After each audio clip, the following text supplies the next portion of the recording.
Good evening, and welcome to the October 14th Douglasville City Council Legislative Work Session. Before we begin, I will read the protocol for, actually I'm going to read the protocol after we do our invocation and Pledge of Allegiance, so bear with me for a second.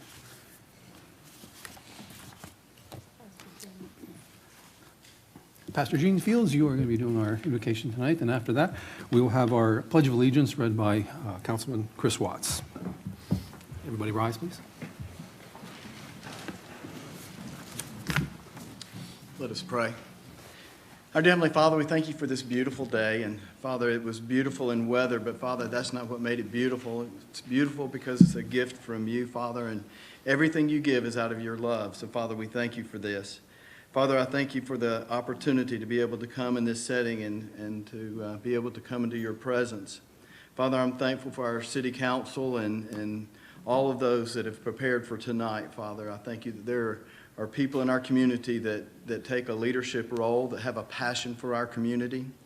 Father, by the very definition of the word invocation, it's the asking of someone for help. So Father, I ask for that for us tonight, for our community. Father, I ask for your blessing upon our community. I ask for your protection over our community. Father, in this room, I ask for your wisdom. Father, I ask that we do all things out of your love. Father, we just thank you that we live in a community that we can freely pray, and that, Father, that we can be very open and that we have freedom. Father, I pray right now for all of our first responders and, Father, all of those that are protecting us tonight. I thank you that they have dedicated their time and, Father, literally their lives to protect our community. Again, Father, we love you. In your holy name I pray. Amen. I pledge allegiance to the flag of the United States of America and to the republic for which it stands, one nation, under God, indivisible, with liberty and justice for all.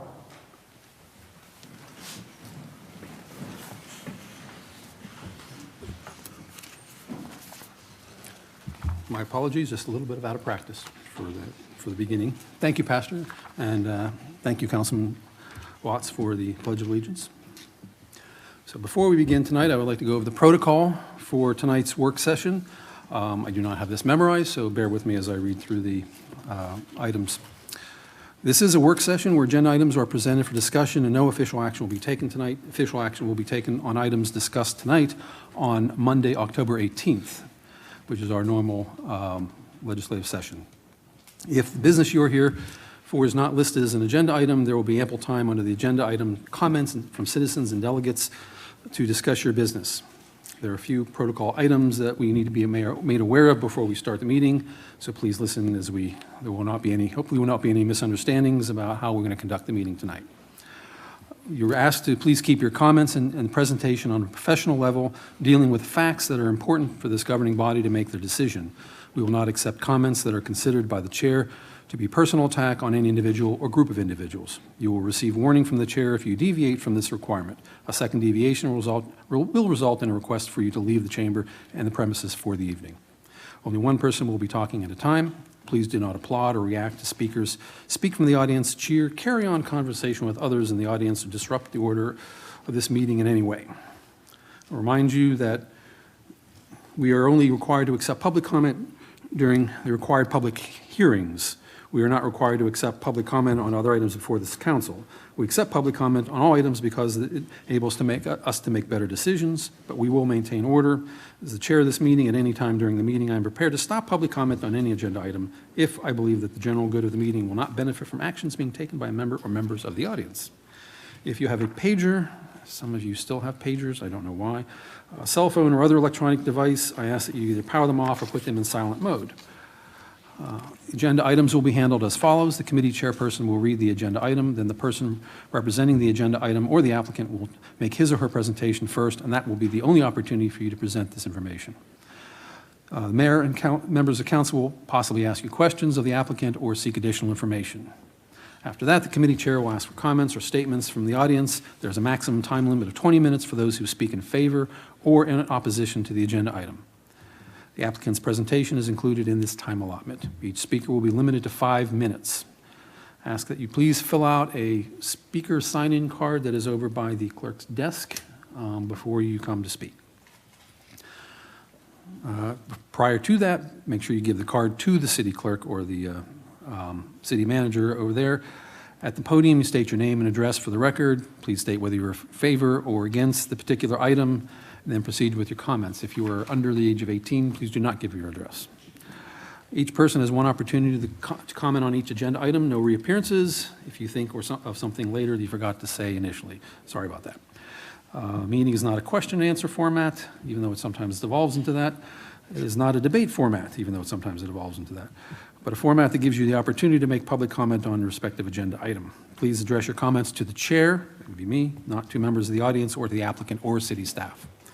If your information is repetitive of information presented previously during the meeting or any other meetings on this matter, there is no need to present the same information again.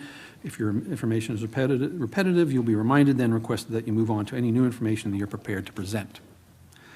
Our policy requires that printed information used for review be submitted in advance to the city clerk's office to be included in each council member's work packet. Therefore, please do not pass out or distribute additional information to the council.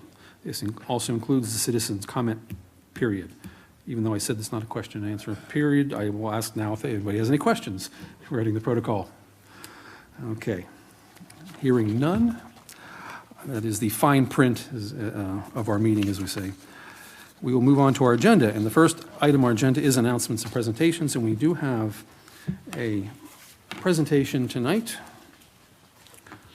and that is a proclamation for the representatives of the Douglas County Retired Educators Association declaring that Sunday, November 7th, 2021 is Retired Educators Day in the city of Douglasville.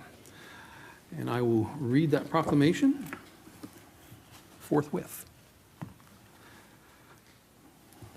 Declaring, as I said a moment ago, declaring November 7th, 2021 as Retired Educators Day.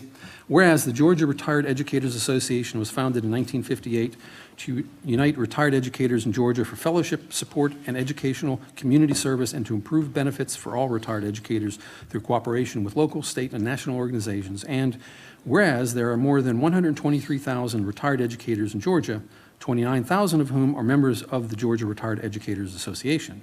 And whereas the retired educators of Georgia donate thousands of hours of volunteer service and make invaluable contributions to the welfare of the Douglasville community. Whereas it is most appropriate that a day be designated for citizens to express their appreciation for the contributions that retired educators have made and continue to make for the Douglasville community. And now, therefore, I, Terry Miller, Mayor Pro Tem of the city of Douglasville, do hereby proclaim November 7th, 2021 as Retired Educators Day, and further extend appreciation to all retired educators in the city of Douglasville for their impact on our citizens. So proclaim this the 14th day of October, 2021. And we have representatives of the retired educators present today, and that would be John and Elaine Stone. Are you prepared to come down and give us some comments? And then we'll come out and get a picture.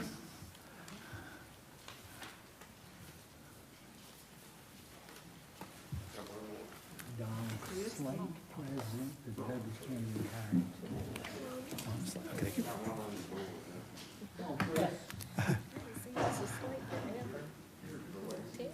Yeah, we'll go with that. Yeah. John or Elaine, would you guys like to say anything first before we get the pictures? Yeah.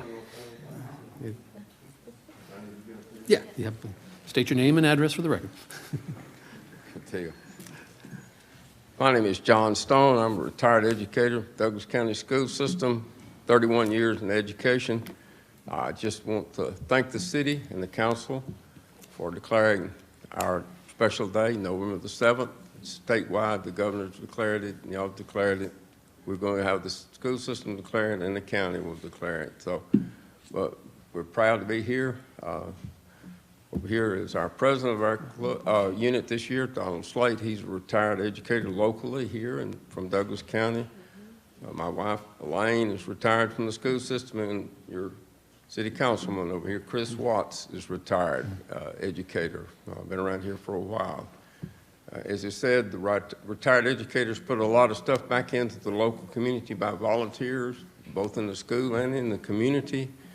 The retired educators that live in Douglas County bring in annually $38 million to the county. So the good retirement system that we do have, and we appreciate it, and thank you very much. You want to say anything, Don? No. I would just like to add to that, my wife is not retired yet, but she is an educator. She teaches at the college level. I will pass that along, and I know what you have to go through as teachers. It's a challenging environment out there, and thank you very much for what you do. Councilman Watson, would you like to say anything as well? Okay.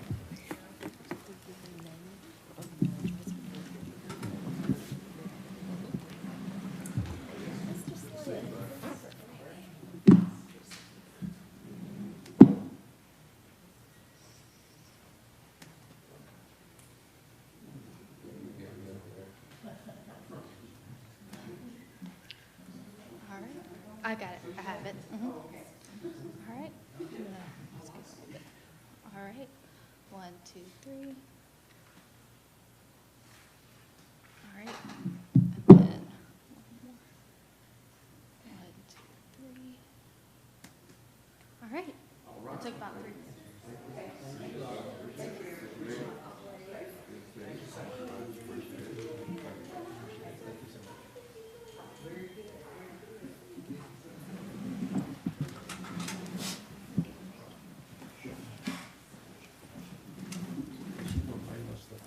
Yeah, I think you. Thank you.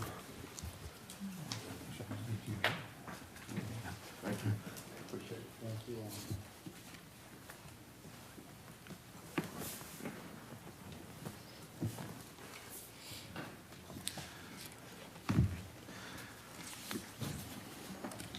Thank you again. One more thanks to the retired educators of this community. We appreciate all you've done, and like I said, we understand what you go through. Now, we'll move on to the rest of the agenda. I believe we don't have any other announcements or presentations at this time. The first item, we move on to each of the individual committees, as I noted in the protocol. And our first committee is the Economic Development Committee, and that will be taken by the Vice Chair, Councilwoman Nicole Miller. Thank you. We have no business this evening for economic development. Thank you, Madam Chair. Our next committee is the Finance Committee, and that is be handled by the Vice Chair, Councilman Chris Watts. Thank you, Mr. Mayor Pro Tem. We have 2 items tonight in the Finance Committee. Item A is adopt an ordinance to amend the City of Douglasville's fiscal year 2021-2022 general fund budget. Ms. Callen. Yes, sir, Mr. Chairman, thank you. Karen Callen, Finance Director, 6695 Church Street. This is the first budget amendment for fiscal year 22. There are a couple items in the budget that needed amending.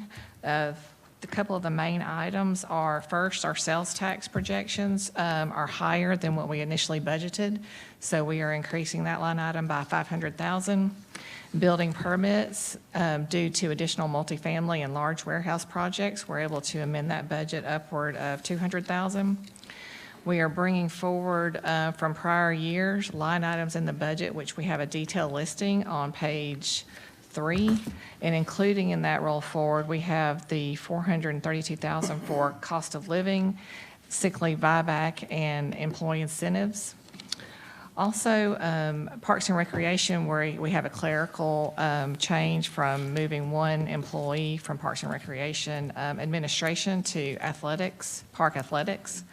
We are adding 2 employees into the inspections division, and with that, we are adding 2 vehicles, uniforms, and computers. And then finally, our other departments, a couple of small adjustments. Underground fiber for Church Street and Club Street at $20,000 to $40,000.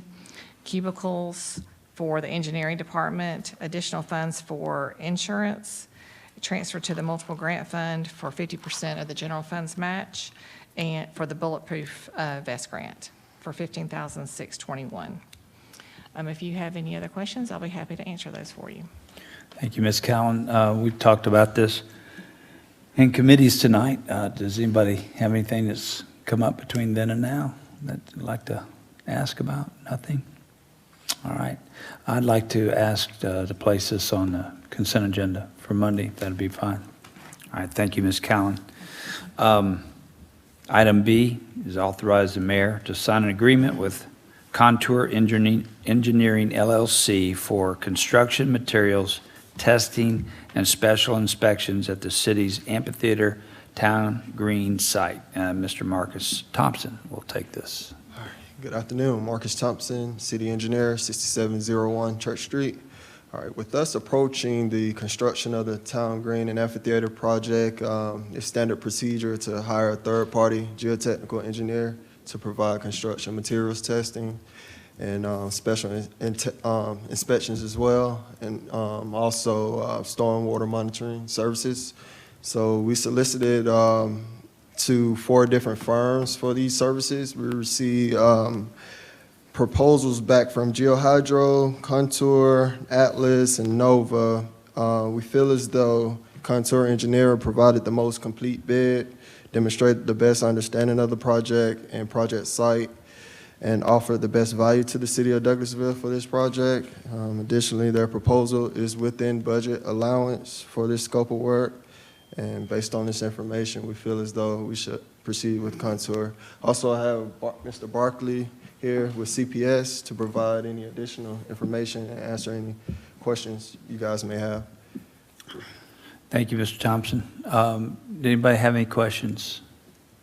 Yes, Mr. Mayor Pro Tem. Thank you, Mr. Chair. Do we have a kickoff date for this specifically scheduled yet for when the actual test? I guess this is for testing for structures and so forth. Do we have what's our expectation on the beginning? I'm getting a lot of questions from people. It's like, when are we going to do something out there? Hello, my name is Barkley Ritchie. I'm with CPS. We're the program manager. So we had a pre-construction kickoff meeting earlier this week with the contractor and with the city and other parties involved.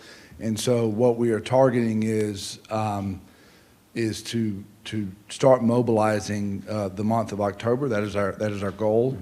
We are in the process of getting the land disturbance permit, but we are right now pushing to get started the month of October as requested. But you don't have a specific date yet? We do not have a specific date as to when that is, but we are well in that underway to try to meet that. If I'm not mistaken, we already had a groundbreaking, sort of an official groundbreaking, did we not, about a year or two ago? Probably a little bit longer than that. We did when we started the cleanup. I'm wondering if we should have an second official groundbreaking. That's when at people your actually see pleasure. things, equipment out on the site or not, but, okay, thank you, appreciate it. Thank you, Mr. Chairman. Yes, sir. Any other council members that have a question? All right.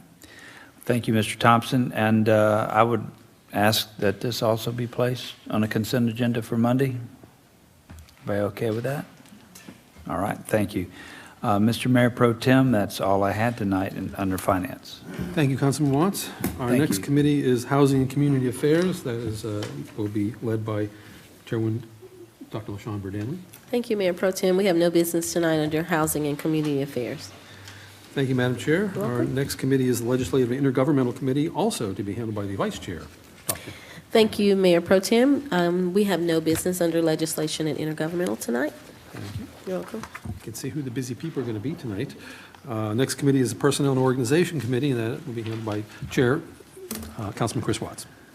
Thank you, Mr. Mayor Pro Tem. We have 2 items tonight under Personnel and Organization. Item A, amend Section 11-4 of the city's Personnel Policies and Procedures Ordinance to provide for Juneteenth Day as a city holiday. Ms. Austin Bing.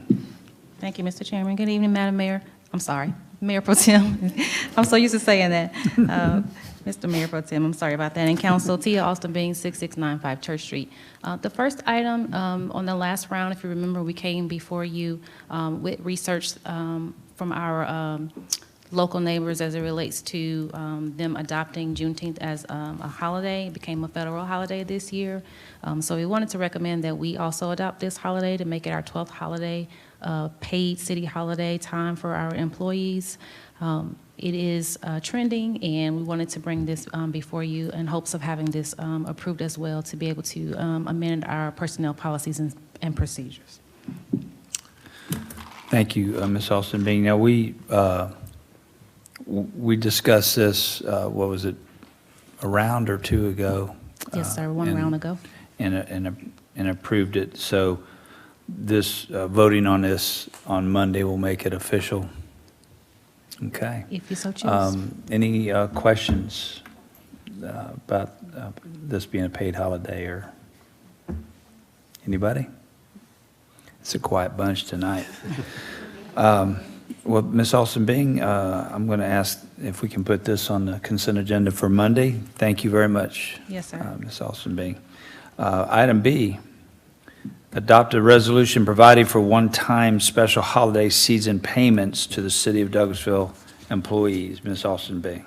Thank you, Mr. Chairman. This item, it is that time of the year.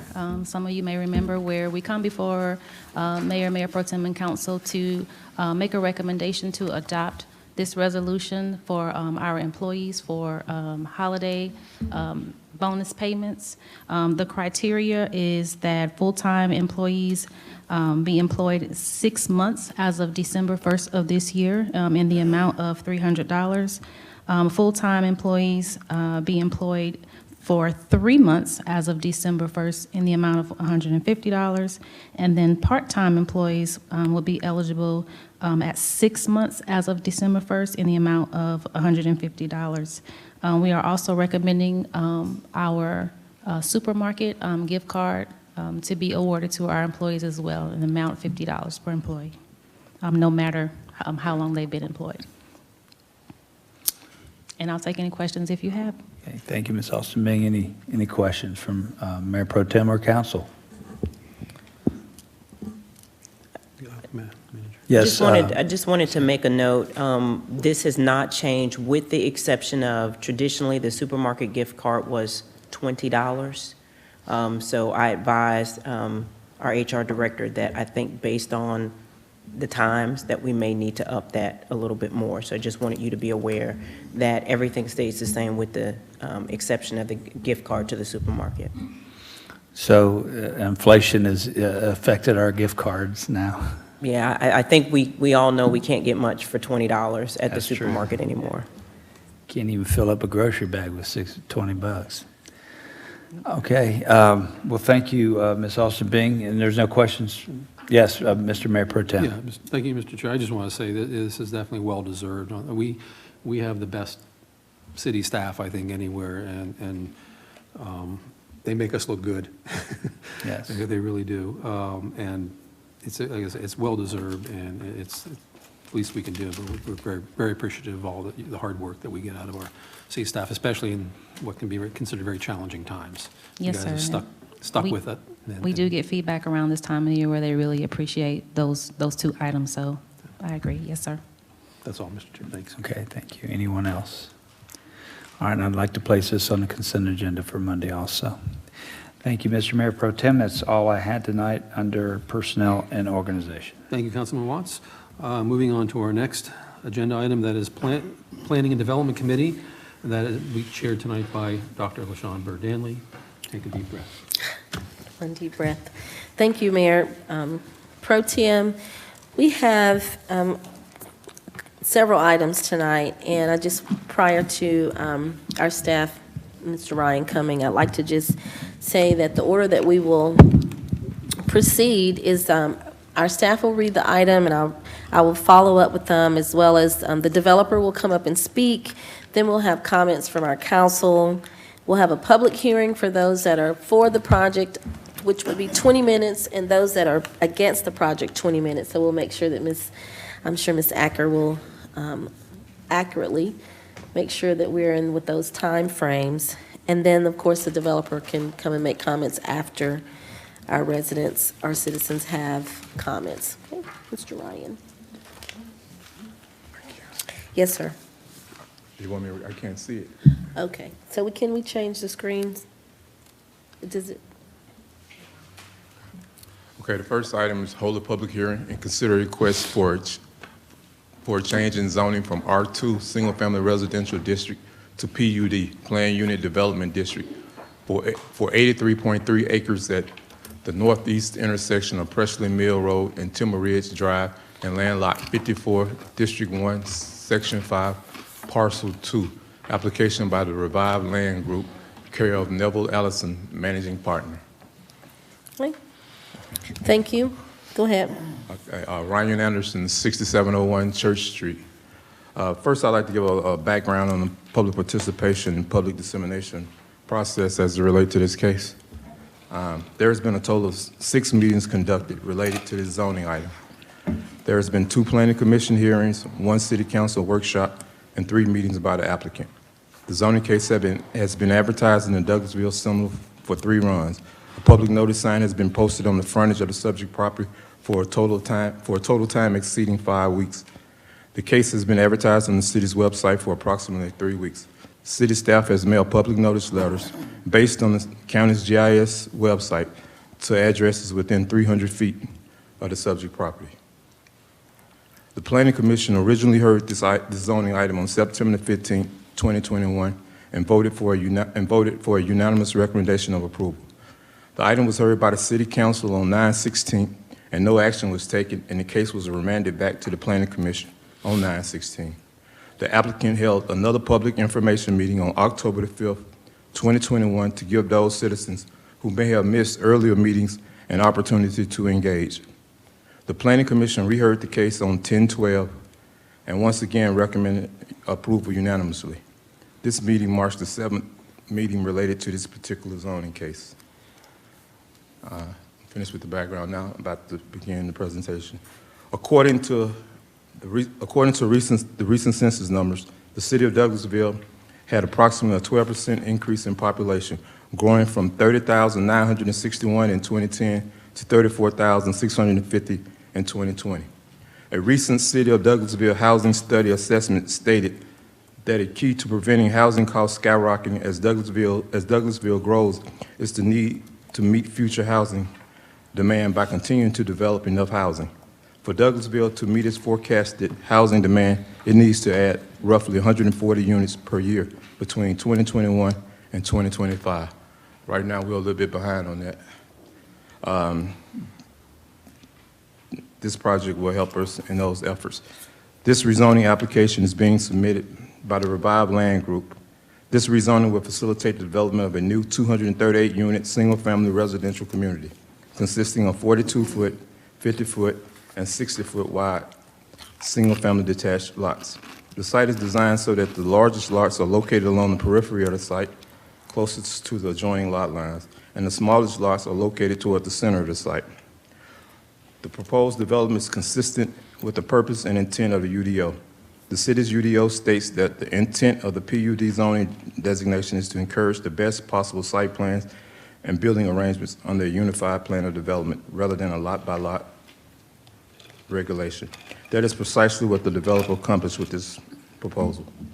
The proposed amendment introduces a development with a density of 2.83 units per acre into an area that is economically stable and thriving. The site plan shows 230 single-family residences of various sizes and lot dimensions. The proposed project will inject new residents with possible disposable incomes to help maintain the standards of the immediate area and provide economic benefits to businesses located within the city limits. Also, the proposed development furthers the intent of the comprehensive plan. The proposed use is consistent with the comprehensive plan future land use designation for a regional activity center. PUD is a recommended land use under the regional activity category. The PUD zoning, the applicant proposes to rezone 83 acres for a proposed single-family residential development. The surrounding land uses to the north and northeast includes 2 single-family detached residential developments that are zoned PUD. West of the subject property, across from Timber Ridge Road, is a tract of land recently rezoned to OI that is being developed with a multi-family senior housing development known as the Harmony at Timber Ridge. South and west of the subject property is Brighton Academy, a charter school, and Ben House, a senior living development. Also on the south side is a small residential single-family detached development. The proposed project is congruent with one of the goals of the city's comprehensive plan character area, and that is to provide for varying densities of residential development. This development meets that goal by providing 2 or more differing densities of single-family residential living for the surrounding community. The applicant's proposals does reasonably promote the public health, safety, and general welfare. The applicant is taking vacant land which has been undeveloped for decades and developing single-family residences. This proposed project will add to the city's tax base. The PUD zoning designation will allow the developer to build homes with similar R2 specifications on smaller lots. Furthermore, PUD will be the most optimal zone for the subject property because of the environmental and topographical issues associated with the site, while leaving an abundance of land undisturbed. An R2 development would not be viable at this location, thus rendering the current zoning classification as less desirable. If approved, staff recommends the following conditions. These conditions were developed with the applicant in conjunction with the local community. There are 17 conditions. The first one is the site plan will be developed in general conformance to the site plan submitted to city staff dated July 19, 2021, based on the final design with site topography and constraint. Minor modifications to the plan may be approved with the consent of the Douglasville City Council. A mandatory HOA will be established and set up by the builder to be taken over once the project is fully sold out. Number 3, the rental restriction for the HOA is to be capped at a maximum of 5% of the homes at all times.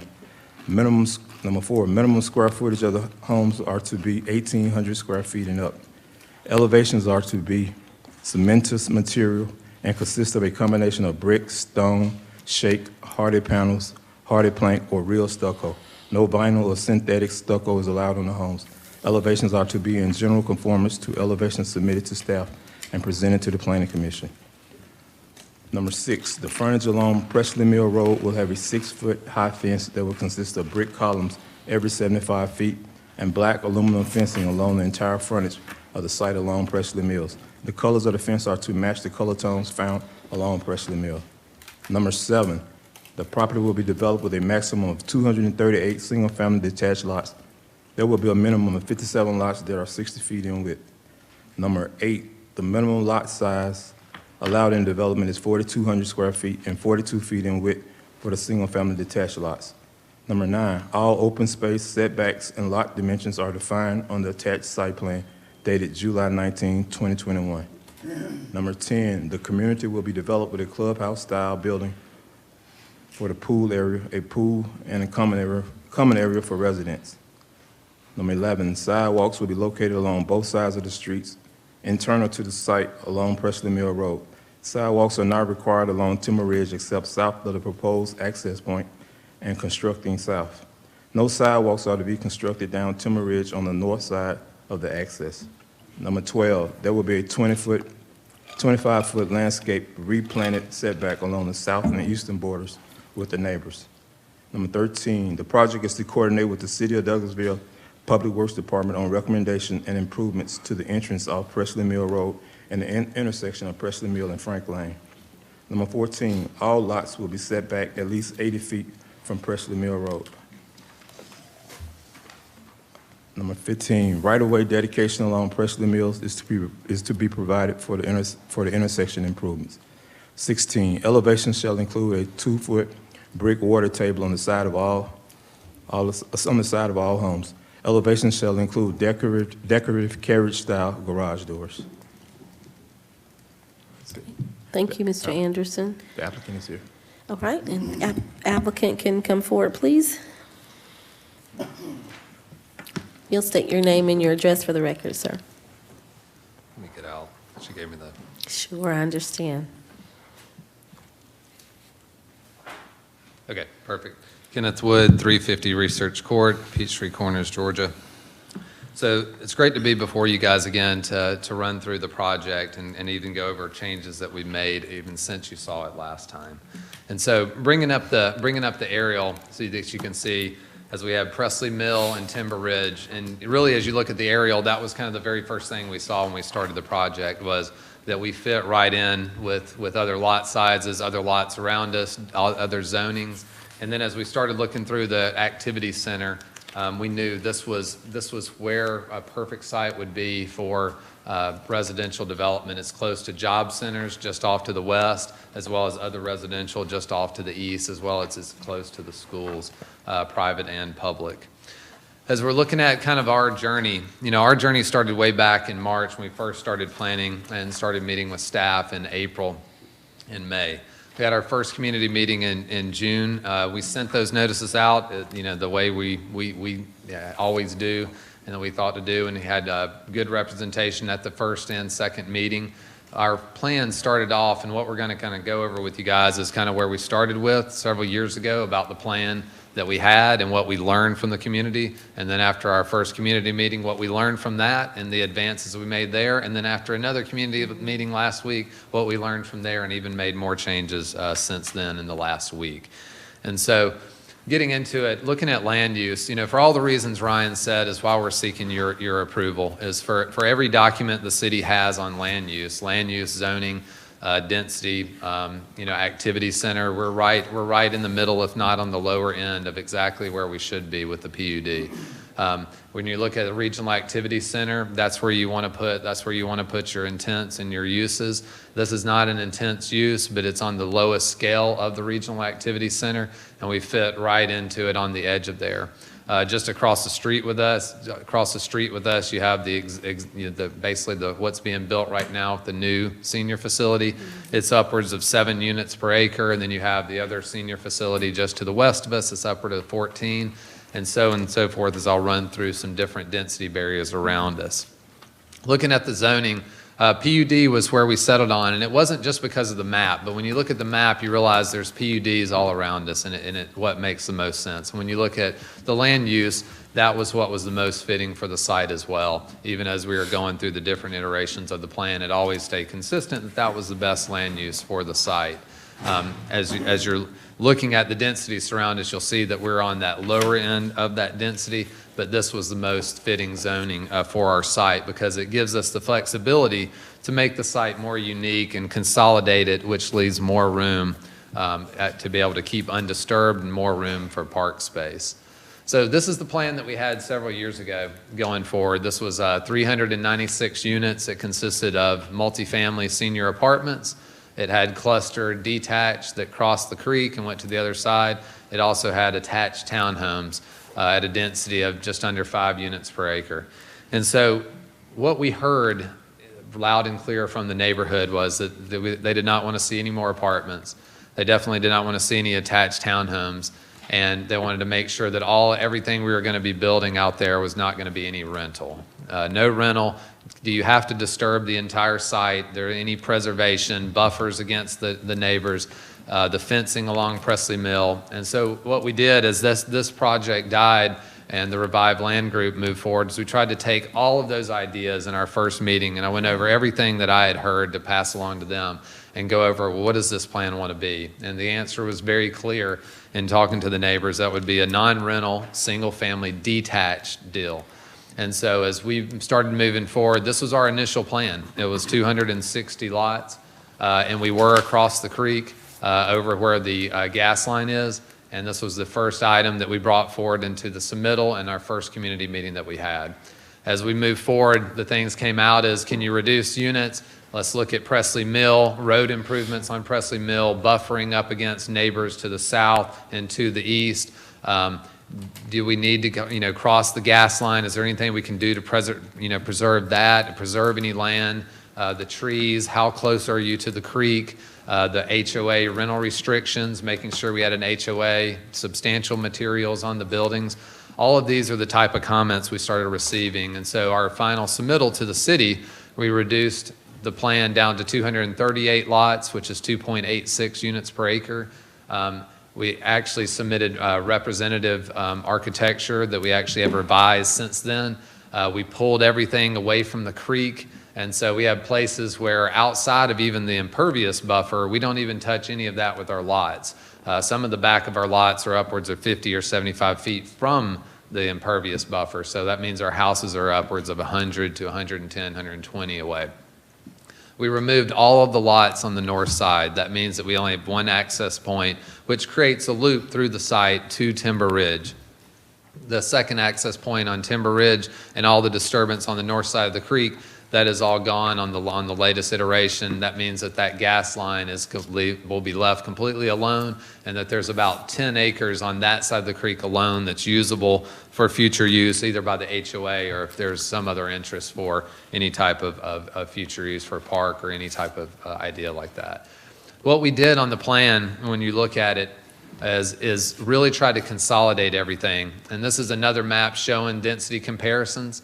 So when you look at it, you can see the reds around, and so everything around us is higher densities, and some of them much higher densities, some of them 2 or 3 times, even 4 times with the senior apartments next door.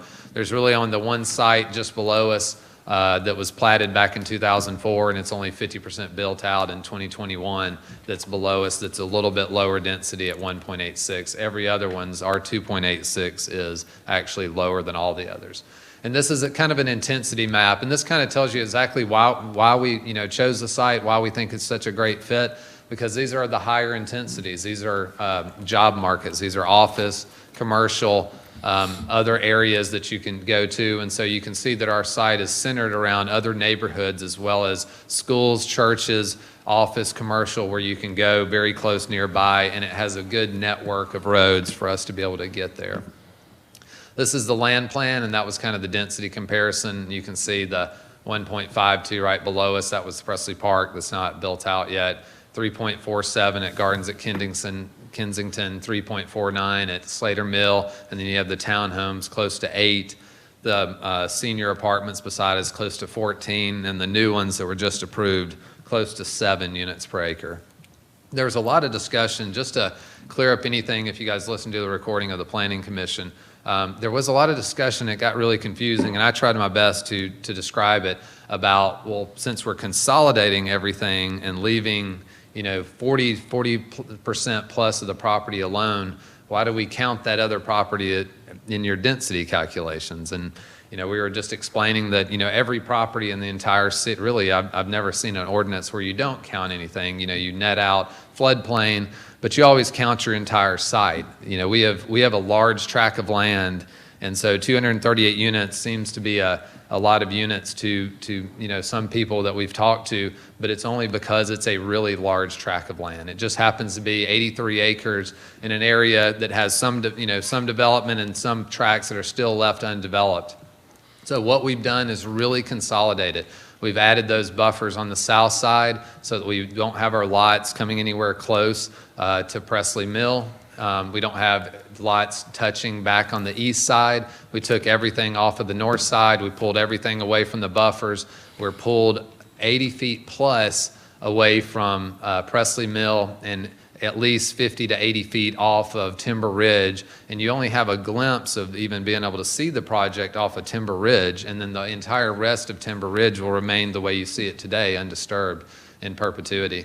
And so when you're looking at the access, we lined up the access point off Presley Mill, making sure from a traffic perspective that works, and we put all of our larger units around the peripheral and put the smaller lots into the middle so that we can also have a good spread and also have everything from the exterior being the larger lots. Now our plan is to have it's an 1.5 to 2 acre amenity area. It's a really large amenity area. We think it's going to be, beside just how much undisturbed area we have, another big selling part of this community is to have such a vibrant and large amenity with a pool, with pickleball courts, with an active clubhouse, with walking trails, and the ability to have, whether it's families, singles, individuals, be able to live here and have a lot of amenities at their disposal within their community. When you're looking at it, road improvements, we have our traffic engineer here tonight, Abdul Mir with A&R Engineering, to answer anything about that. I know there's a lot of questions. We've been going every day. This is our 8th trip to sit there at 5 o'clock and understand the traffic, and really invested a lot of time to understand it and make sure that we were able to answer any questions. As we're moving on, the buffer and stormwater was another really large item. We've made at least 2 acres of stormwater area for the site. Now, we're only developing about 60% of the site because we've been able to consolidate it, leave the rest of it alone. But we've also added buffers around the perimeter of the site, and this kind of gives a zoomed in view about that transition of those lots to the other lots. And you can see that the The property on the south cleared right up to the property line, and so we'll be very opposite of that, to where we'll have landscaping and existing vegetation pushed out much further before the lots that we have. When you're looking at the site, let me see if that one, oh, there it is. So here's the green space exhibit. 37% if you just take out and don't count anything with yards, any part of the amenity, any part of a lot of other spaces, if you just look at that section of land, we're roughly saving 40% of the site, which is larger than most sites I have seen. You can also see the stormwater management area. There's a lot of downstream concerns on stormwater management, and we know we're putting forth a major foot forward to make a big difference there, to be able to do the water quality, the runoff reduction, as well as stormwater for detention reasons, for all of the flood protections. The way we're doing the pond, the first 1 inch won't even discharge from our site. And so as soon as last week, after we went through the first process, we had another community meeting that we had last week that was attended, which was fantastic. So we were able to get additional comments. We actually added 2 additional conditions. I know Ryan read them out. He stole my thunder. He's reading all of them out, so I didn't have to tonight. And so when you're looking at these, the 2 additional conditions that we added, there were great suggestions that came out of that meeting. It was about wrapping brick around, and then also the garage doors, and making sure the garage doors were really fancy and looked really good from the frontage. But we also added and wanted to bring forward additional elevations. We made sure to bring additional elevations that were all brick or all brick and stone on the elevations, or it have different things where some would have a front porch and some would not. So we really tried, after that meeting and listening to some of the comments about elevations and what it was like to immediately respond to that, so that we can get this into the record and have this for the meeting, so that we have answered every step of the way, what we saw as an issue, and that we're able to do that. One other thing I'll say, and then I'll let Neville come up here, is we had a gentleman speak at the Planning Commission about some endangered flowers, at the meeting that occurred in a couple of different places on the property. And what I told him after the meeting is, we didn't, if this was approved during the LDP process, we don't have any problem in, meeting with them and understanding. He basically says they can be transplanted and set into another part of the property, but he said you can only see them in a certain time of year, so someone like him would need to identify those and be able to transplant them. But we did not have a problem with that. And with that, I'll bring Neville up to go over additional details. Thank you. And sir, if you'll just give us your name and address for the record. Thank you. Yes, ma'am. Neville Allison, managing partner of the Revive Land Group, 3500 Lenox Road, Atlanta, Georgia. Ryan, Ken, everybody's done a great job with the overview. Frankly, I know you guys are getting tired of this presentation, because I am. It's the 7th time we've given it. It continues to improve a little bit, so I'm just going to try to hit on some of the highlights on this one. I think this is a very important slide to look at. The red represents, as Ken said, residential subdivisions in our immediate area. What this is 7 residential developments within a half mile of our site that are all at a higher density than we are. That is the definition of precedent and conformity. And those are really important things as it comes to land use. We can look here, that's all the commercial uses around us. But again, I think that's a very important slide. We've gotten praise from some of you guys, and we really appreciate that, as well as Planning Commission members, on our willingness to work with the neighborhood. I think we've gotten better from our meetings with the neighbors. I think we had a bunch of supporters after the first couple, but then there were some people that said, hey, we didn't know about those meetings. That's not fair. So I personally went out and posted 4 signs on the property announcing another public hearing, and we held it, here in your ballroom, which is a great AV facility. We had a ton of people show up. We answered questions as best we could. We listened to what they said. The biggest thing that came out of that meeting really wasn't about our land use. It wasn't about the single-family homes. It wasn't about 238 units. It was mostly about you need to call the project a different name. It's the main entrance on Presley Mill. It shouldn't be called Timber Ridge. Personally, I think Timber Ridge is a prettier name, but if we want to call it Presley Mill something, that's fine too.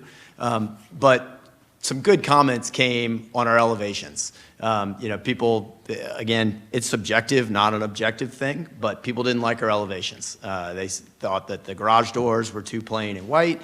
They thought that they looked cheap because they didn't have enough stone and hard materials and brick. So we added carriage-style garage doors, which are an upgrade. It's more expensive. They look better. We added more stone and brick to these elevations. And frankly, I just think they look better than they did before. We wrapped the water table on the side. There was a comment from Councilman Miller. I think that adds an added look to the side elevations. Nonetheless, there's always going to be some opposition to development. It's change. It's scary for people, and they don't like it. It's been vacant land forever, and they'd probably like to see it that way.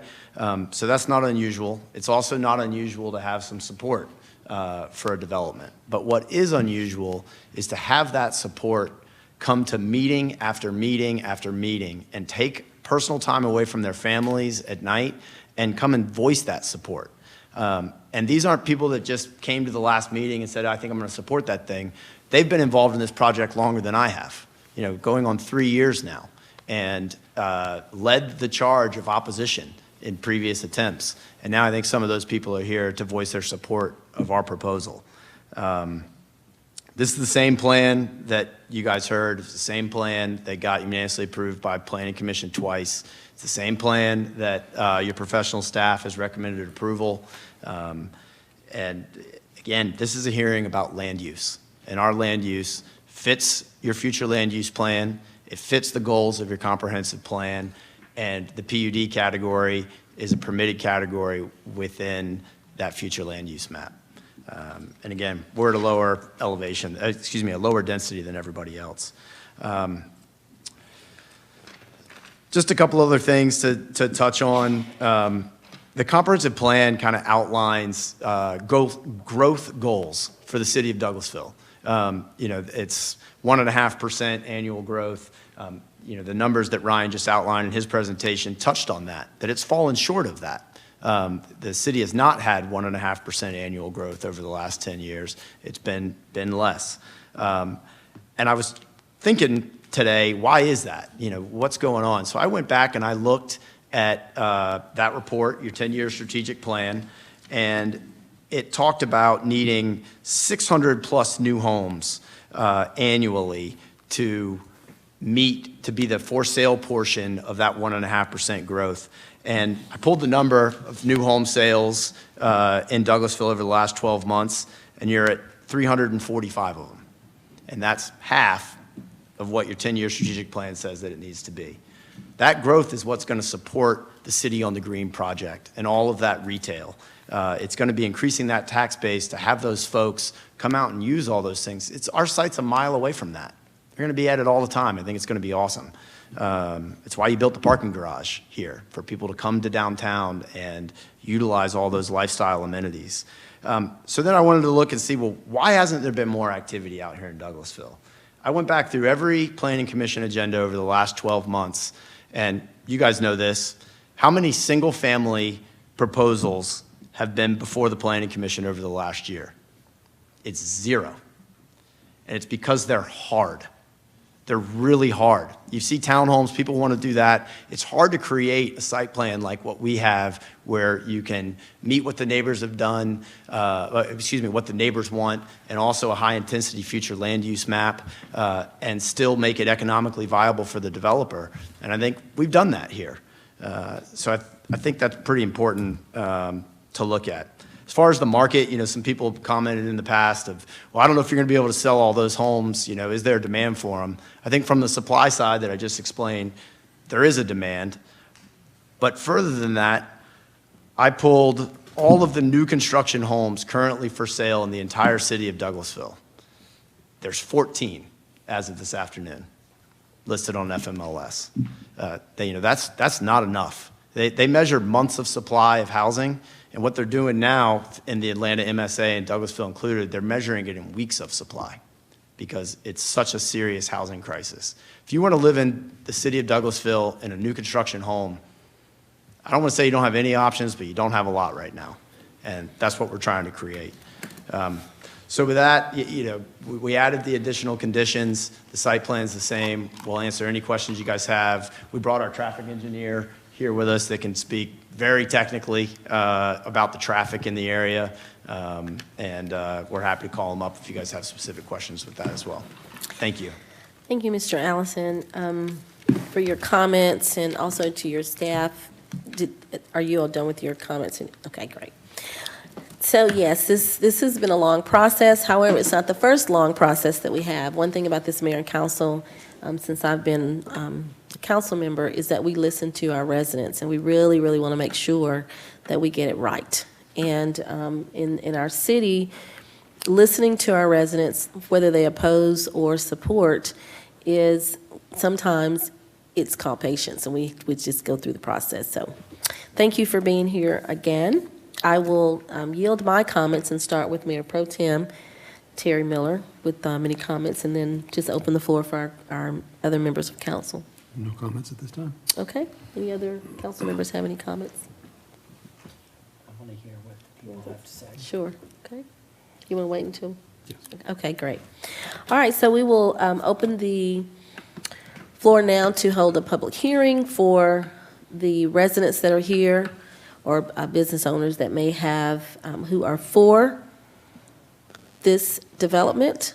So if you have not completed or filled out a card and to turn in to our city manager, you can do that. And Ms. Acker will be ready to set our timer. So for those that support this development, if you will please, thank you, come forward, state your name and address, and then we'll go from there. So there's 20 minutes for those that support and 20 minutes for those that oppose. Yes, sir. Thank you, Madam Chair. You're welcome. I'm Dan Holtz. I reside at 9157 Saddlebrook Way in Douglasville, and I'm the president of the Saddlebrook HOA. And our subdivision has about 124 single-family houses, and 92% of them are occupied by owners. Two of our HOA board members attended both the June and the July 21 presentations, as well as the most recent session by the developer proposing Somerset at Timber Ridge. At the June developer-sponsored session attended by representatives from several HOAs along the Presley Mill corridor and from Brighton Academy, we were impressed by the fact the initial proposal was significantly below the approximately 400 units in the proposed development from 2019. At the July session with the proposed developer, along with representatives from other HOAs along the corridor, we were pleased with their revised proposal that brought the number of proposed single-family units down to the 238 number in the current proposal, with the acreage to be developed reduced from the full 83.3 acres down to around 53 acres. The proposed square footages of the single-family homes, starting at around 1,800 square feet, is going to approximately 3,000 square feet and maybe a little bit more, makes the homes more comparable to most of the current residences along the corridor. Furthermore, the pricing of the proposed units is fairly consistent with the cost of existing homes along the corridor. Yes, the lot sizes are smaller than what is found in Saddlebrook and nearby subdivisions, but we recognize the people who are purchasing newer homes today, and likely will be well into the future, are not looking for 1/3 or 1/2 acre lots that can require considerable yard maintenance. Our HOA board reviewed the initial proposal from June and the revised one from July, and found them to be much more acceptable than the previous 2019 proposal. Our board put out information about the project to our residents by posting to our website, our newsletter, and our annual meeting on June 26th, which included the findings of our review of the proposals, the conclusions we came to that this proposal is much more favorable than the previous one, and from others that might be brought forward in the future if this proposal is not approved.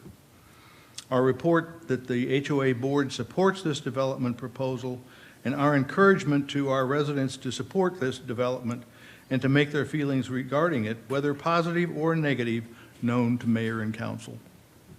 We recognize there are concerns by some residents in the corridor about increased traffic along both Presley Mill and Timber Ridge. However, the developer has proposed to put in mitigations to address them by installing deceleration and turn lanes at the Frank Lane entrance off Presley Mill and the entrance along Timber Ridge adjacent to the Benton House. Timber Ridge is presently used as a cut-through from Slater Mill to Presley Mill, and there will be likely some increased traffic resulting from this proposed development. However, it will not be as great as a 400-unit development or a business use development that could be proposed at some future time. A concern raised by some residents along the Timber Ridge corridor about cars speeding along that street really isn't relevant to this proposal. The speeding is already occurring, and this development has no control over this issue at this time or in the future, and it's a police matter. It really has nothing to do with what's being proposed here tonight. We recognize the density of houses in the proposed subdivision is higher than some older subdivisions along the corridor, but then 238 is a heck of a lot less than 400. The setbacks and the way the layout is proposed to place the larger homes on the outer perimeter of the development and the smaller ones in the center will compensate for appearances to other neighborhoods. I was recently diverted off of I-285 onto West Paces Ferry Road in Vinings and down a neighborhood street that ended up at South Atlanta Road. At that intersection, there was a subdivision to the right with houses resembling the size and design being suggested for this development. They were very presentable and to some degree similar in appearance to houses in the Chapel Hill subdivision on Heatherwood Court and Avion Park. Finally, we know that the current owners of this property are going to sell it, probably as soon as possible. The people who object to this proposal need to keep in mind the possible consequences of another proposal with even higher densities and multi-use, including rentals, not just single-family owned homes. That could be put on this property. Thank you, Mr. Hulse. Yes. We support it and we recommend approval. Thank you. Okay. Yes, ma'am. Can you come down?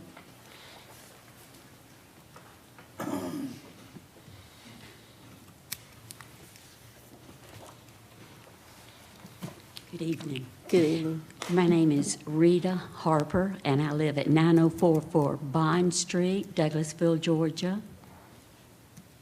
And I am president of Kensington Gardens, which is directly across from the property that we are referring to. Now, most of my thunder has been taken by the presentation and by those that have already commented, but if you'll bear with me a few moments, I just wanted to thank the Mayor Pro Tem, the City Council members for the opportunity to address the City Council in regard to this development land use by Kenneth Wood and Neville Allison.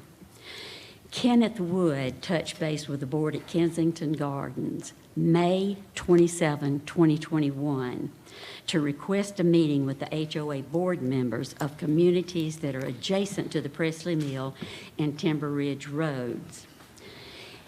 I was a part of 3 years ago putting down a number of houses and townhomes and so on that were to be built in that area. It was not going to be complimentary to any of the communities around that area. So with him coming back to us, wanting to talk with us, communities, leaders, HOA leaders, and wanting to do that prior to ever presenting anything to Planning and Zoning or City Council. So since Kenneth Wood had several requests from clients wanting to purchase and build on the property, and he knew the adjacent communities opposed to the previous request for land use due to, as I stated, townhomes, apartments, and a two-story building. It was a structural building for seniors. He asked our board to contact the communities, the HOAs, and so that we could hear the new proposal. And as I stated, he wanted to know something prior to ever bringing that to the city. He wanted to present a new development to the communities adjacent to the property prior to presenting any plan or planning and zoning to the city council. Therefore, we did emails, we did texts, we sent out to the HOA board officers to begin the process of meeting with Kenneth Wood and Neville Allison. Now, when we had this land use brought before you before, I was very instrumental in contacting and making all the communities aware. And it wasn't a matter of leadership, it was a matter that it just fell that way to Kensington Gardens. So that's the reason that we were so involved, and I'm so involved in this situation again. At the meeting, the officers that were requested to show up did come, and we had a June 16th meeting at the planning office for the purpose of hearing the new proposal. And several of our communities chose to show up. And let me reiterate again, every single community, I have a file on my computer, and I contact all of the HOA members so that they in turn can notify and let the homeowners know exactly what's going on so that they can be a part of that. So some of this is choice and decision to be available for opposition or to approve. So after that, questions and answers were given. And then on July the 22nd at the Convention Center, they presented again, the developers did questions and answers, which once again, we complied with. Let's let all the homeowners know. Let's give them the information. When the HOA boards came to the meetings, you know, we took the information, and then it was our responsibility as the HOA board of those communities to notify the individual homeowners. And the reason for this, COVID was very rampant at that particular time, as it has made a return. So because of the pandemic, we did start with HOA board members. This was to avoid large crowds being in contact with each other. So we did many emails, we did texts, we did phone calls, and HOA board presidents were made available during the months prior to the presentation of the Planning and Zoning Office. The planning hearings were scheduled for September, with the presentation for September 15, 16, and 20, as you remember. The September planning and zoning approval was considered not valid and required to meet any or all homeowners to attend and update information. So as was stated by the developers, they personally went out. Thank you, Ms. Harper. My time? Yes, ma'am. All right, well, I won't go through all of the other, if you will let me just state that. In lieu of the fact that they... Ms. Harper, I really wish I could, but I can't. Your time is up. Thank you. Will we approve what is being submitted? Thank you so much. Yes, ma'am. Do we have anyone else here who would like to speak in support? Okay, if not, then now open the floor for those that are in opposition of this development. If you'll please come forward.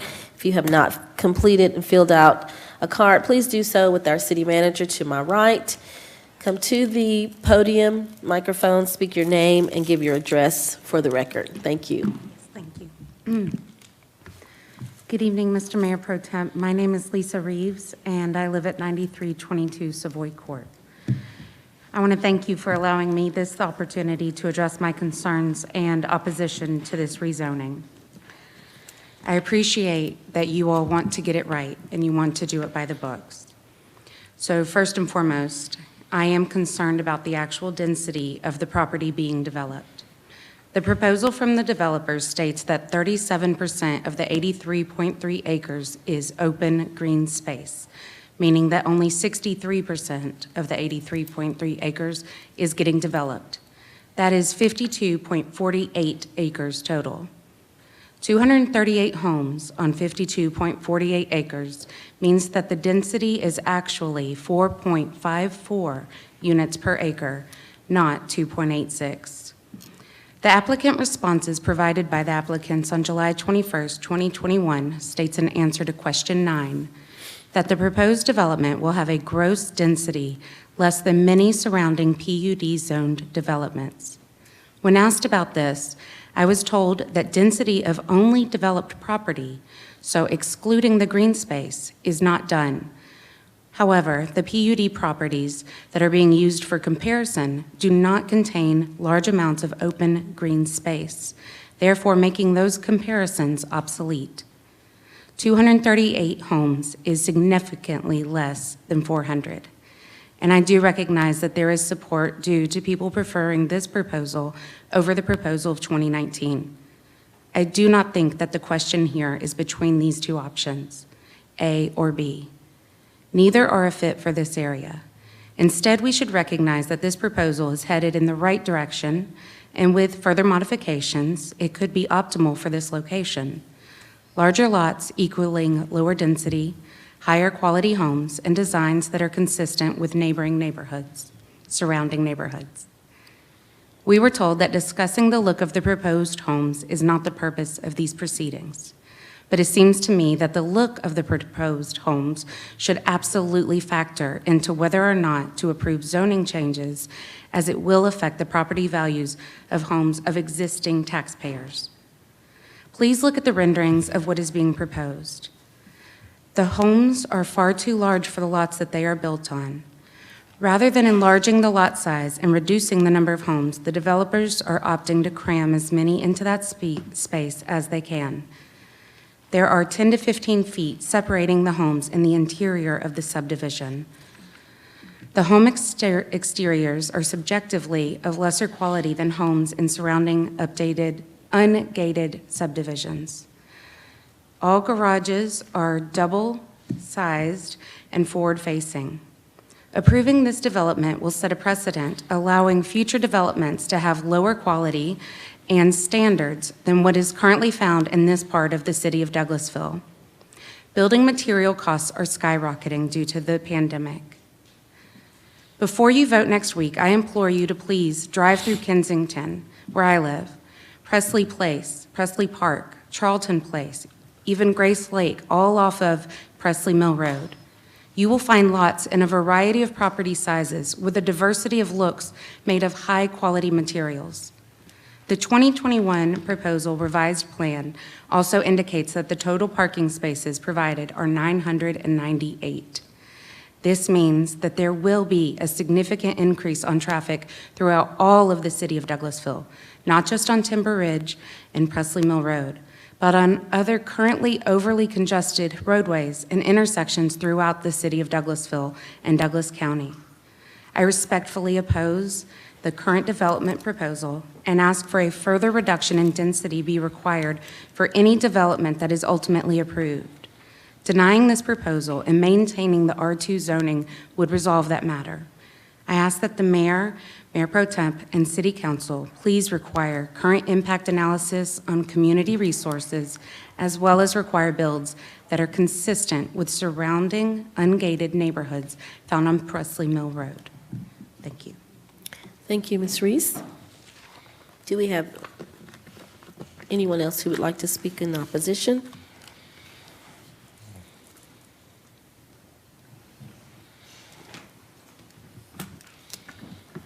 Okay, if not, we will close this public hearing. However, we'll have the developer come up and give some comments and rebuttal. So just a couple of things. So that what we're hearing, this is what we were talking about at the Planning Commission about the density. Hold on, let me see if I can go. Oh, perfect. She kind of read my mind right there. So in looking at the site, it just happens to be that, some of the neighborhoods have a lot of open space. When you look at, Slater Mill, it has open space in the top, it has it in the bottom. And that's how all, sites are calculated, is it's a total site. You net out the flood, and then that's your density. This site happens to have a lot of undisturbed area, and it's, we pushed everything for the PUD, and when we took away lots, we were able to create that and being able to do that. In terms of the houses and, how they're set back, whether it's 10 feet, 15 feet on the sides, when you look just directly across the street, and you can see it on the aerial here, and you can see it on the aerial and all the different ones. We're equal, if not wider, than all of those. And you can see, we're further away from the street, and the lots are, deep, if not deeper, than everything surrounding us for those lots.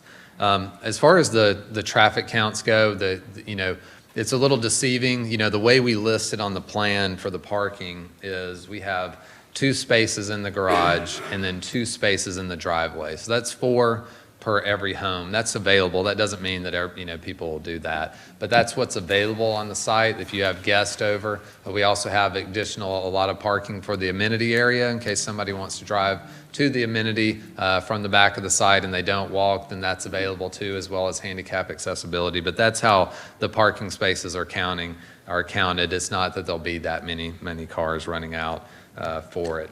And then the last comment I'll have, and then if you wanted anything on the traffic side, we can bring up, Abdul, is the gating. You know, we're definitely seeing a trend away from gating. You know, in kind of everywhere. You know, more open to us is better. That's why we wanted all of our streets to not have cul-de-sacs, so that everything is connected.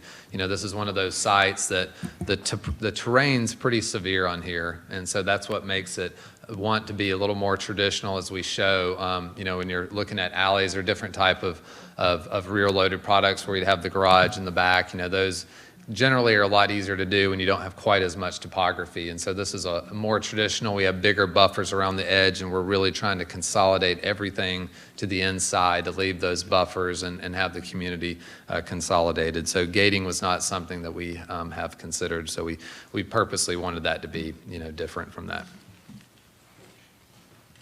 Thank you. Almost fell over, sorry about that. Just going to touch really quickly on, again, the density. Guys, it's the way it's defined in the UDO code. It's a statewide national way that density is calculated. You know, if this property was to stay R2, you guys don't get to say anything about the way it's developed. We'll follow the development code. You know, developer would follow the development code. You don't get to enforce things like buffers. You don't get to ask for brick on homes. You know, you get every single square inch of this site turned into a lot, trying to maximize the number of lots. But when you go through a land use hearing, a zoning change, that's where you get this huge list of conditions that help govern what happens on the property. And I think that's what's important to a lot of the surrounding homeowners. And that's what our conditions reflect. So with that, I'll answer any of you guys' questions. Thank you so much. So we will now close the public hearing. I will yield to my colleagues, just opening the floor. I won't have to go down the list, but you all can just let me know who'd like to speak first. Yes, Councilman Watts. Okay, I have a couple questions. First one may be directed at Ryan.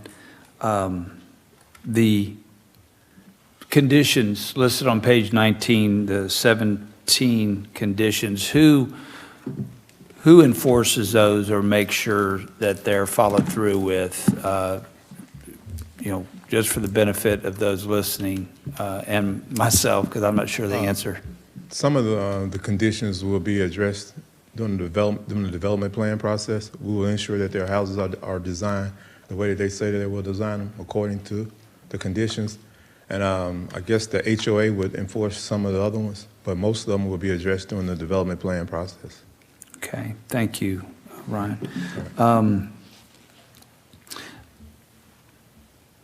Gentlemen, how long will it take to develop this out? Do you estimate from start to finish? And I know if it were to be approved, you know, from that time going forward, how long does it take to develop a subdivision this size? Sure, absolutely. And one other thing I was going to add to the question you just asked too is that with these being conditions of zoning that we have to comply with, our HOA articles would have to include the rental restrictions and everything to it, so it would be enforceable. In terms of the development, let's say in a perfect world, you know, for us, we were approved. Let's say we submitted plans. Plans were approved in the spring. And so that would be spring of 2022. Construction would start on a site this size. You're probably looking at 8 or 9 months of horizontal construction. That's the ugly part of construction. That's when you see the grading and everything, and that would start to subside. And so that takes you all the way into, you know, closer to Christmas, almost 23. And at that point, you know, pulling model home permits, starting to be able to see, you know, wanting to be able to build multiple different types of products, because I think they have like 18 or 20 different types of house styles that they can do, including a ranch home, you know, for master down and everything. And in order to do that, probably, call it 5 or 6 months on the house. And so you're at summer of '23 when you start seeing the first homes. And then with this type of count of homes, you're probably looking at a 2026 build out, something around that standpoint. So it won't happen, it doesn't happen overnight. And I know there was a lot of discussion about city services. And so there's a long time that it leads up and taxes start flowing in. Right. Okay. The two entrances, the one on Timber and the one on Timber Ridge and the one on Frank Lane, just out of curiosity, an entrance says everything a lot of times about a subdivision. Absolutely. So you probably haven't even gotten to that point yet, but do you anticipate a grand entrance? We do. So 2 different styles. And so you can actually see it in our site plan. So Presley Mill is going to be what you would consider like a really grand entrance. We're going to have a divided median, well landscaped. We've conditioned that we're going to match the fencing that you see along Presley Mill to the other neighborhoods where you have the brick columns with the stone, and then also the black fencing along there with landscaping, new sidewalks. So Presley Mill, you can see how much open space. It's actually about 2.5 acres on the entire entrance at Presley Mill, so it'll have massive pop to it. Now, on the other hand, on Timber Ridge, that whole stretch is going to be undisturbed, and so we wanted that to feel much more like it will feel, which is undisturbed. So we left that as a smaller entrance because that with the creek and everything being there and all the trees being left, we wanted that to be more like you're sneaking in the back of kind of a country road. So on the Presley Mill side, we're matching all the grand that you see in the area with all our conditions. On the Timber Ridge side, we're trying to be a little more understated, but still well landscaped on the piece that you will be able to see. And I know I saw it in here somewhere. I know you're going to have, as part of the amenities, a pool and a clubhouse. Yes, very large area. And I'm assuming it'll include tennis courts. Yeah, we're actually looking at some different styles. As tennis courts are fading in some areas, pickleball is getting really, really popular in other things. And so we definitely are proposing and showing on our plan, and we listed in our conditions courts. But whether that's pickleball or tennis, we'll determine as we start marketing and figure out what people want to see, because it's definitely evolving. A lot of folks have joined the two together as far as striping. That could be it too, so that you can stripe one inside the other. I asked this question when you were before us the last time, that a turn-in lane, it would be if you're going down Timber Ridge from the interstate side going west on Timber Ridge to the light there at Brighton Academy and First Baptist Church, would the turn-in lane that I asked about, I didn't clarify or specify, but would there be enough room on that road to have a left turn lane? Because a lot of cars do come down that road, and so anybody making a left might get held up. So I was just wondering what that's going to look like along that stretch. So just to make sure I understand, so we will have a left turn into our development. Are you talking about the actual Presley Mill and Timber Ridge? No, I was wondering about Timber Ridge. So you would have a left-in turning lane. What we're showing on our plan is full turning movements on both Presley and Timber Ridge. Even though on our traffic study, the left turn didn't warrant, we were still showing those improvements. Okay. And I think you've answered another question I had written down as far as similar type developments. And just one last question tonight, and I know I'll think of something between now and Monday. Who writes HOA covenants? The builder does. Okay, so y'all would be responsible for that? Right, okay. And we typically submit those, they get submitted in, when you're doing the final plat, those get submitted into the city. Okay. And I know that some of the folks I've heard from concerned about, houses turning into rental. Sure. And, in my own subdivision, we had a lot of houses turn into rental back in the last downturn of the economy, and y'all are putting into the covenants a 5% max rental, which, our own subdivision right now are trying to rewrite and get it voted in. You have to go to all the residents. You got to and, get that percentage. But yeah. of course, our HOA covenants were written in the 80s, so Right. they've changed a lot. What we're saying is approving the zoning with all of the conditions presented, that has that condition, so it forces the HOA to comply because it goes with the land. Even if, let's say 100 different, the land traded 100 different times, that zoning condition always stays with the land. That's all I have for tonight, Madam Chair. Thank you so much, Councilmember Watts. Any other council member? Yes. Miller? Thank you, Madam Chair. You're welcome. Guys, first, I would just like to thank you guys for all of the work that you've put into this proposal and going back to the community and speaking with them and the added conditions that have been made and some of the upgrades to the home sites as well. I do still have some reservations. I feel like 46 to 60-foot lot width is not an adequate lot size for 238 home sites. Maybe if it were only a handful of them at that, because I understand that there is a need for that, and we do have.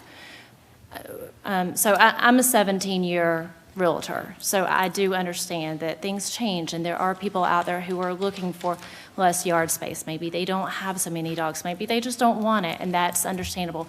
But to find 238 buyers to want that small of a lot size, I think is a pretty big ask.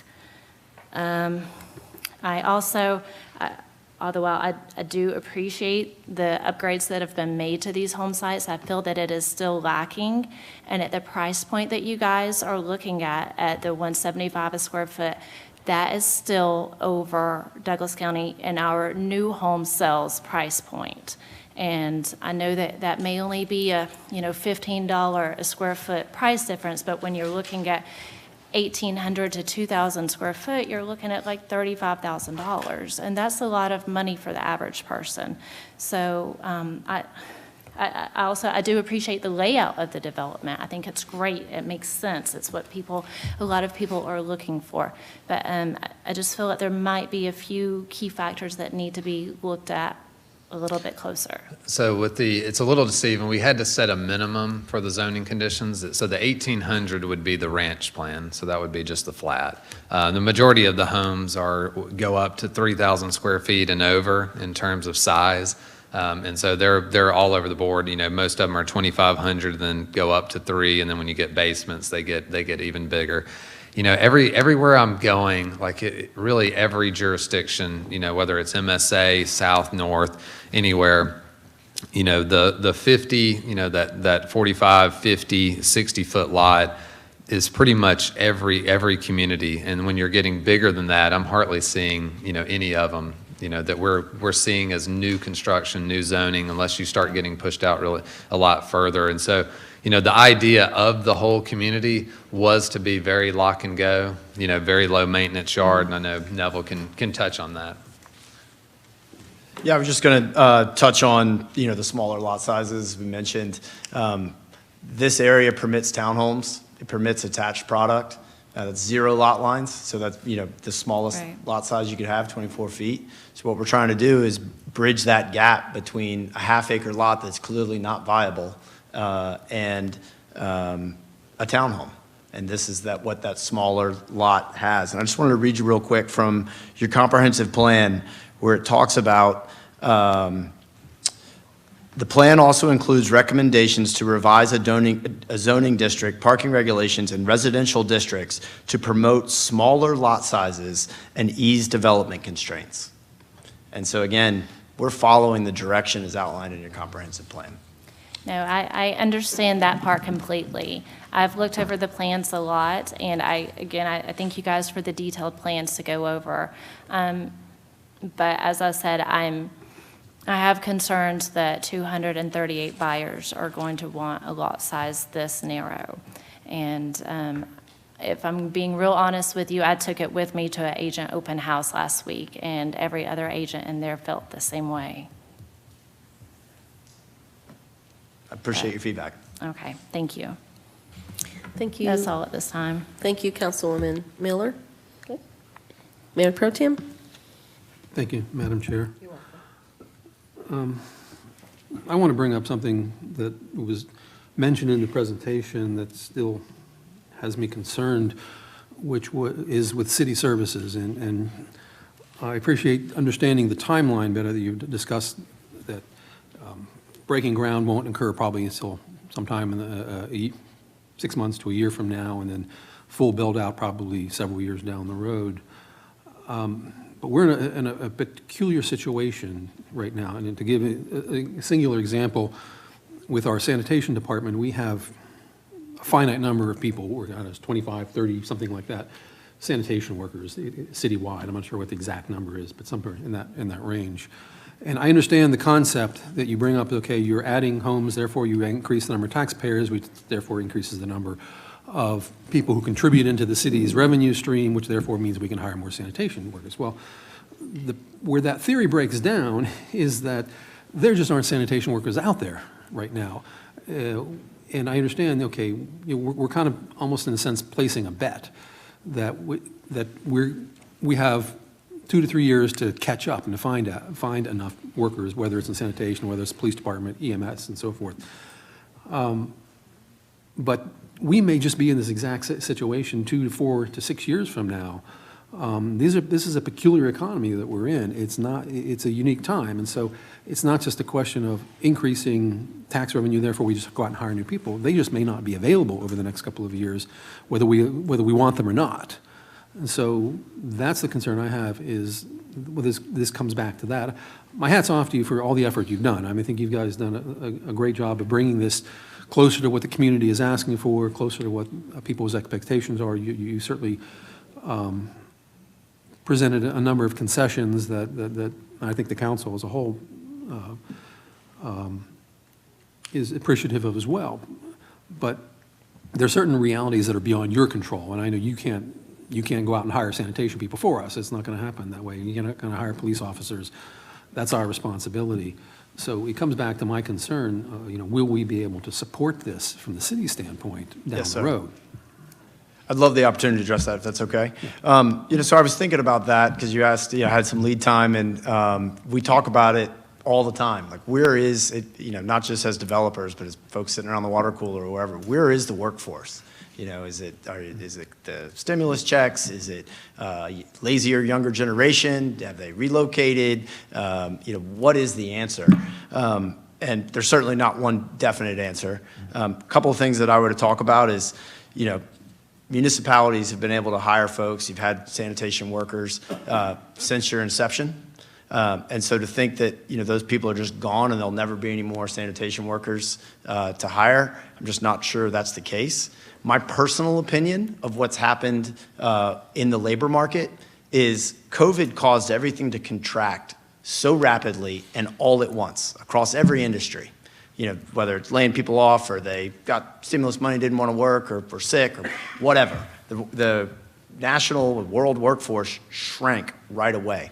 For anyone that owns a business and has tried to hire 1 or 2 people, it's a very tenuous process. It's hard. It's hard to interview candidates. It takes time. And so now all of a sudden everyone contracted and everybody's trying to grow all at once because the economy's hit the gas pedal and certain industries are booming, and everybody's trying to hire at once. And so it makes it really hard. It just takes time. It's not that they're not out there. I think it just takes time to rebuild that contracted labor force. I see it personally where I'm trying to bring guys onto my company and hire, 3 or 5 more people, and it takes forever. I'm competing against other companies, and just like you guys are competing against other cities for services. And so it's just going to take some time to add those people back on. And, I think we're fortunate in this development. It's a very long entitlement process, through the permitting process, through the development process. You don't build all the houses at once. You're building at about 60 or 70 a year. And so we're not going to be built out really, I think, until 2027. And so that's a long lead time to hire folks. The other thing that I'm super excited for you guys about the City Green project, and I've been reading about that, and it's big news, and everybody's all for it. Well, that project includes 350 apartment units, at least, from Mill Creek, and I bet that apartment developer is going to get some sort of tax abatement to be able to do those apartments, and so that's added residents without necessarily an increase in tax base, and it's also an attached product, which is where it should be, right there in downtown. But again, we're zoned. Not zoned, we are in a higher land use classification for the future land use, the regional activity center, than even the community activity center holds. And so again, I'd go back to the land use issue, but I hope I answered your question on the workforce.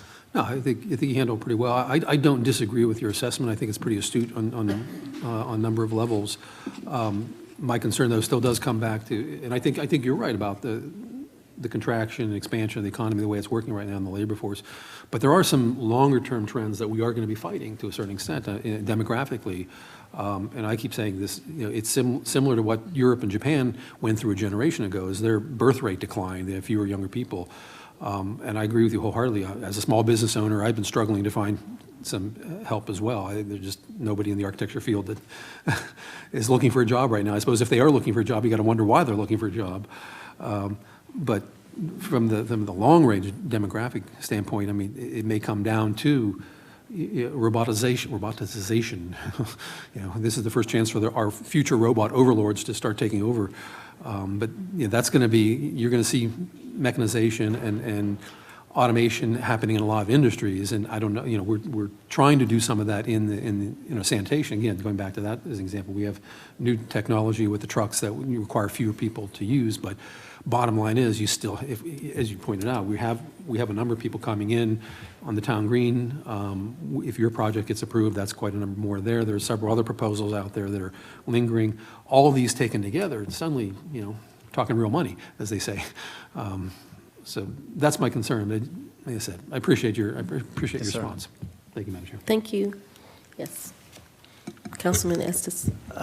First of all, I want to thank you all for meeting with the surrounding residents. I know it has been referred at previous meetings as voluntary meetings with nearby neighbors, and as far as I'm concerned, they're not voluntary. They are quite necessary. And seeing the response, I think you all can appreciate the importance of those meetings, because you have a lot more support for this project now than you did before those meetings started. And you've also got a much improved development idea.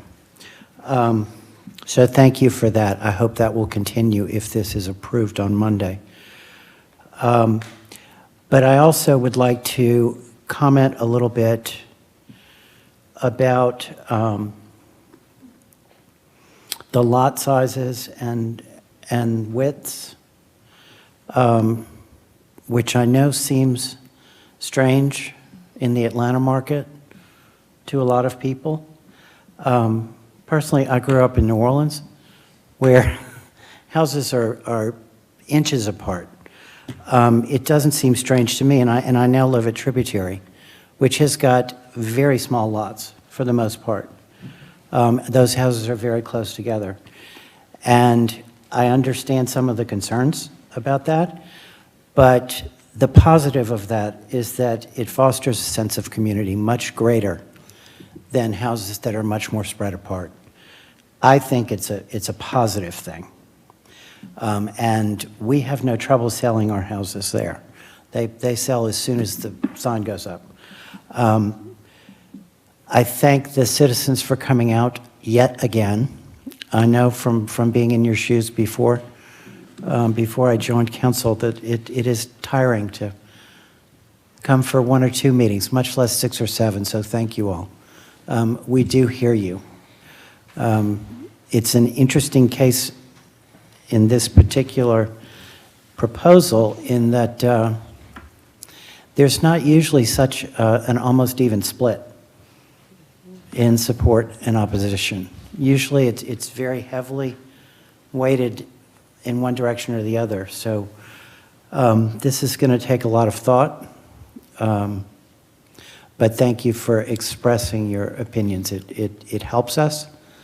And thank you all. I do hope that if this proceeds, you will continue to meet with the residents and continue to incorporate their suggestions as possible moving forward. Thank you. Thank you so much, Councilman Estes. All right, so thank you to the Revived Land Group, Mr. Allison. This ends this part of your project.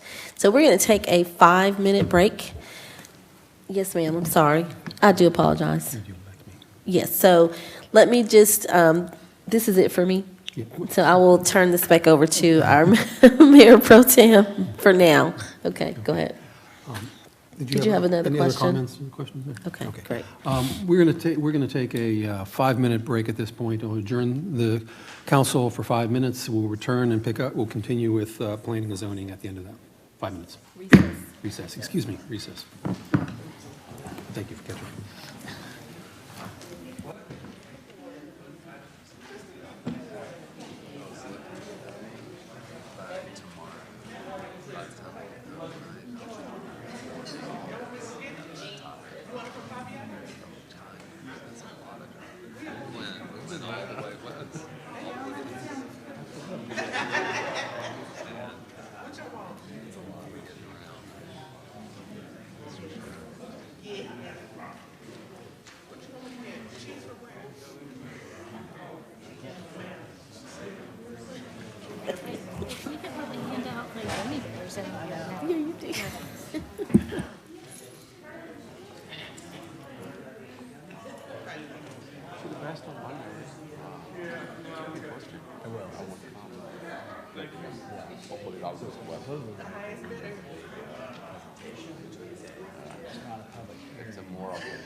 May I ask a procedural question?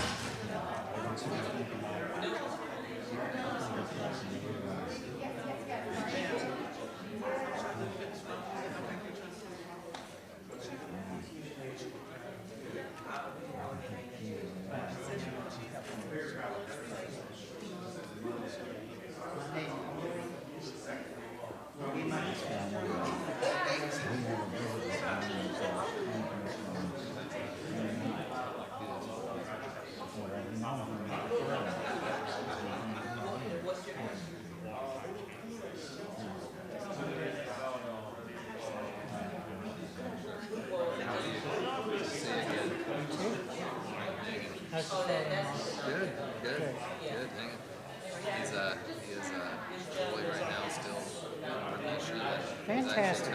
Coming next week from California.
Your mic's off. We are back in session, and we will continue under the, with the next item under Planning and Development Committee. Madam Okay. Chair, please continue. Thank you, Mayor Pro Tem. I'll ask our staff to come up, please. Mr. Anderson, for the next item. The next item is hold a public hearing and consider a request for, no, I'm sorry. Yes, that's right. Hold a public hearing and consider a request for a change in zoning from PUD, Planned Unit Development District, to PRD, Planned Residential Development for 2.96 acres on Legend Place Road in Land Lot 56, District 1, Section 5, Parcel 6. Application by Scott Johnson, care of Douglasville Health and Athletic Club. Ryan Anderson, zoning administrator, 6701 Church Street. Yesterday evening around 6 p.m., I received an email from the applicant's representative stating he wants to withdraw based on the Planning Commission recommendation and the staff report. Okay. Thank you, Mr. Anderson. We'll go to the next item. Okay. Consider a request for plat approval for the purpose of combining into one lot for 1.257 acres at 9293 Georgia Highway 5 and Land Lot 160, District 2, Section 5, Parcels 76 and 127. Application by Judy Alley, care of Quick Trip Corporation. Ryan Anderson, zoning administrator, 6701 Church Street. The purpose of this request is for to combine two lots. One of the lots is currently developed with a dilapidated office structure that used to be a dentist's office, and the lot that's adjacent to it for the purpose of facilitating the development of a Quick Trip convenience store. The applicant is here if you have any additional questions. Okay, great. If the applicant will come down, please.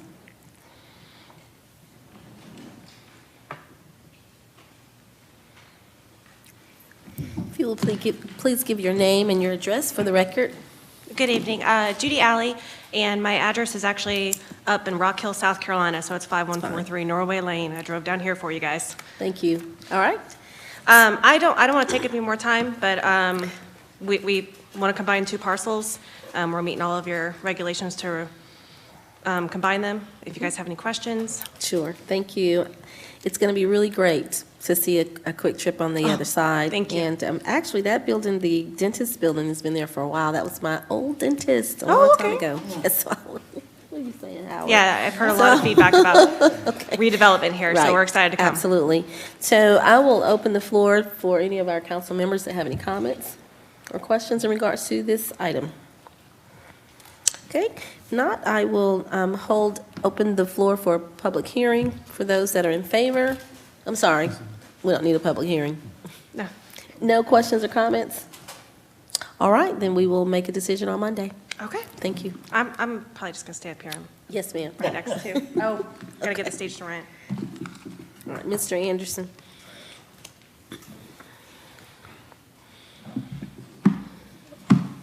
The next item is hold a public hearing and consider a request for a variance to reduce the required 50 feet front yard setback in section 4.08B of the Unified Development Ordinance for a variance of 16 feet for a remaining requirement of 34 feet on the north and south side of a lot. Number two, a variance to reduce the required 15 feet rear yard principal structure setback in section 4.08B of the Unified Development Ordinance for a variance of 6.5 feet for a remaining requirement of 8.5 feet on the south side of a lot. Three, a variance to reduce the required 10 feet front landscape strip setback in section 8.02E4A of the UDO for a variance of 7 feet for a remaining requirement of 3 feet on the east side of a lot. Four, a variance to reduce the required 10 feet front landscape strip setback in section 8.02E4A of the UDO for a variance of 6 feet for a remaining requirement of 4 feet on the north side of a lot. And five, a variance to allow parking within the required 10 feet landscape strip in section 8.02E4A of the UDO. on the north side of a lot for 1.25 acres at 9293 Georgia Highway 5 and land lot 160, District 2, Section 5, parcels 76 and 127. Application by Julie Alley, care of the Quick Trip Corporation. All these variance requests are for the purpose of facilitating the development of a Quick Trip convenience store. These variants are necessary to allow the proper turn radius for the parking aisles and the gas station and the signs. And staff vetted these, and we recommend approval of the variance. The applicant is here to answer any additional questions you may have. Yes, ma'am. Thank you, Mr. Anderson. All right, so now the public hearing. So I'll open the floor for, I'm sorry, do you have any comments prior to, okay, no? All right, so I will. Yeah, I don't need to go through everything. It's all guys in your packets. If you guys have anything specific, I'm happy to answer it. Yes, ma'am. So I will open the floor for a public hearing. If there are any individuals here that are in favor of this development, speak now. Okay, if not, are there any citizens or residents, business owners that are here that are in opposition? I see none, so I will close the public hearing and ask, but not close, but ask our council members, do you have any questions or comments? Yes, ma'am. Councilmember Miller? And this question may be more for Mr. Anderson, I'm not sure, but could you explain to me a little better exactly why the setback They is have needed to change? some challenges due to the unusually small size of the lot. She wanted to do a presentation to go in detail a little bit about it, so it's probably best to let her do a presentation. Okay. But they have some challenges. They need to combine two lots, and to build their store according to their company specifications, they will need those variances. So, Okay. I'm going to zip right through the site plan so I can walk you through some of the specific reasons. So number one, the size and the shape of this lot is very odd. It's very narrow. It's also encumbered by multiple easements and encumbrances from other properties surrounding it by the academy. We're also working with a developer next door on a northern tool. So we've got access agreements, parking agreements. So it's encumbered naturally already itself. And then when we're working through our due diligence process, in order for a Quick Trip to operate safely and have proper circulation around the lots, our drive aisles are above average standards. And I'm trying to get to it right here. Sorry. Technology doesn't really like me very well. So I don't have a pointer, but this is theoretically going to be our layout tying in with the northern tool to my left, to you guys' right. As you can see, the back of our building, we are right at the property line. That drive behind us is a shared access with northern tool. It also has cross connectivity with the academy next door to us. So we cannot, in order to meet our drive aisles through the canopy, the building, and the side, and to operate safely and have appropriate parking standards, average width, length of a car, you're talking about 14 feet.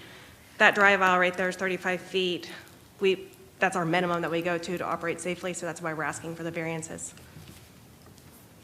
I would say it concerns me just a little bit because I know the congestion that we seem to get in gas station parking lots. And I know we have a gas station over here on Chapel Hill Road. I believe it's also a Quick Trip that shares the parking lot along with a Waffle House. Yep, and then it backs up to a doctor's office. And at times it can be insane actually trying to get in and out of there. And so I will say that's my only concern, I think, right now, trying to understand how the traffic can safely flow back and forth through there, because then you're also adding in just the traffic congestion that we already have on Highway 5 as it is, and that area from where Highway 5 runs into Rose Avenue to across I-20 is really probably the worst part of the congestion through there, I think. Yeah, I can speak a little bit to that. So we've had preliminary conversations with DOT. With this development, it's actually reducing the amount of drives on Bill Arp or Highway 5. We are removing the dentist drive itself and using an existing driveway and then a shared drive in the back. So we're actually reducing the amount of in and out traffic for this corner with our development, and DOT has been supportive of it. Okay. Thank you very much. That's all I had. Thank you, Councilwoman Miller. Any other questions? Okay, then we will take this up on Monday. Okay. Thank you. All right, Mr. Anderson, let's keep rocking and rolling.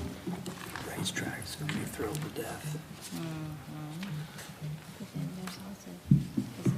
The next item is hold a public hearing and consider a request for a variance to eliminate the screening requirements in section 6.059B of the UDO and a variance to eliminate the building design requirements in section 6.05 of the UDO for 160 acres and land lot 166, District 1, Section 5, Parcel 10.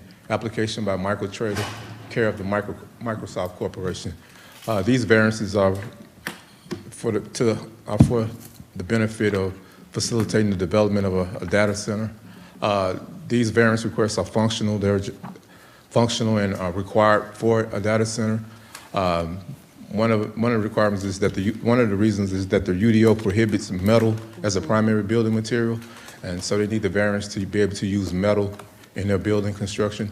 And the screening variance is basically for properties that are adjacent to residential districts, and you won't be able to see the data center from the road due to the elevation and other topo issues. So after we reviewed this application, we recommended approval. And the applicant is here to give a presentation. Thank you, Mr. Anderson. Would the applicant please come down to our podium and microphone?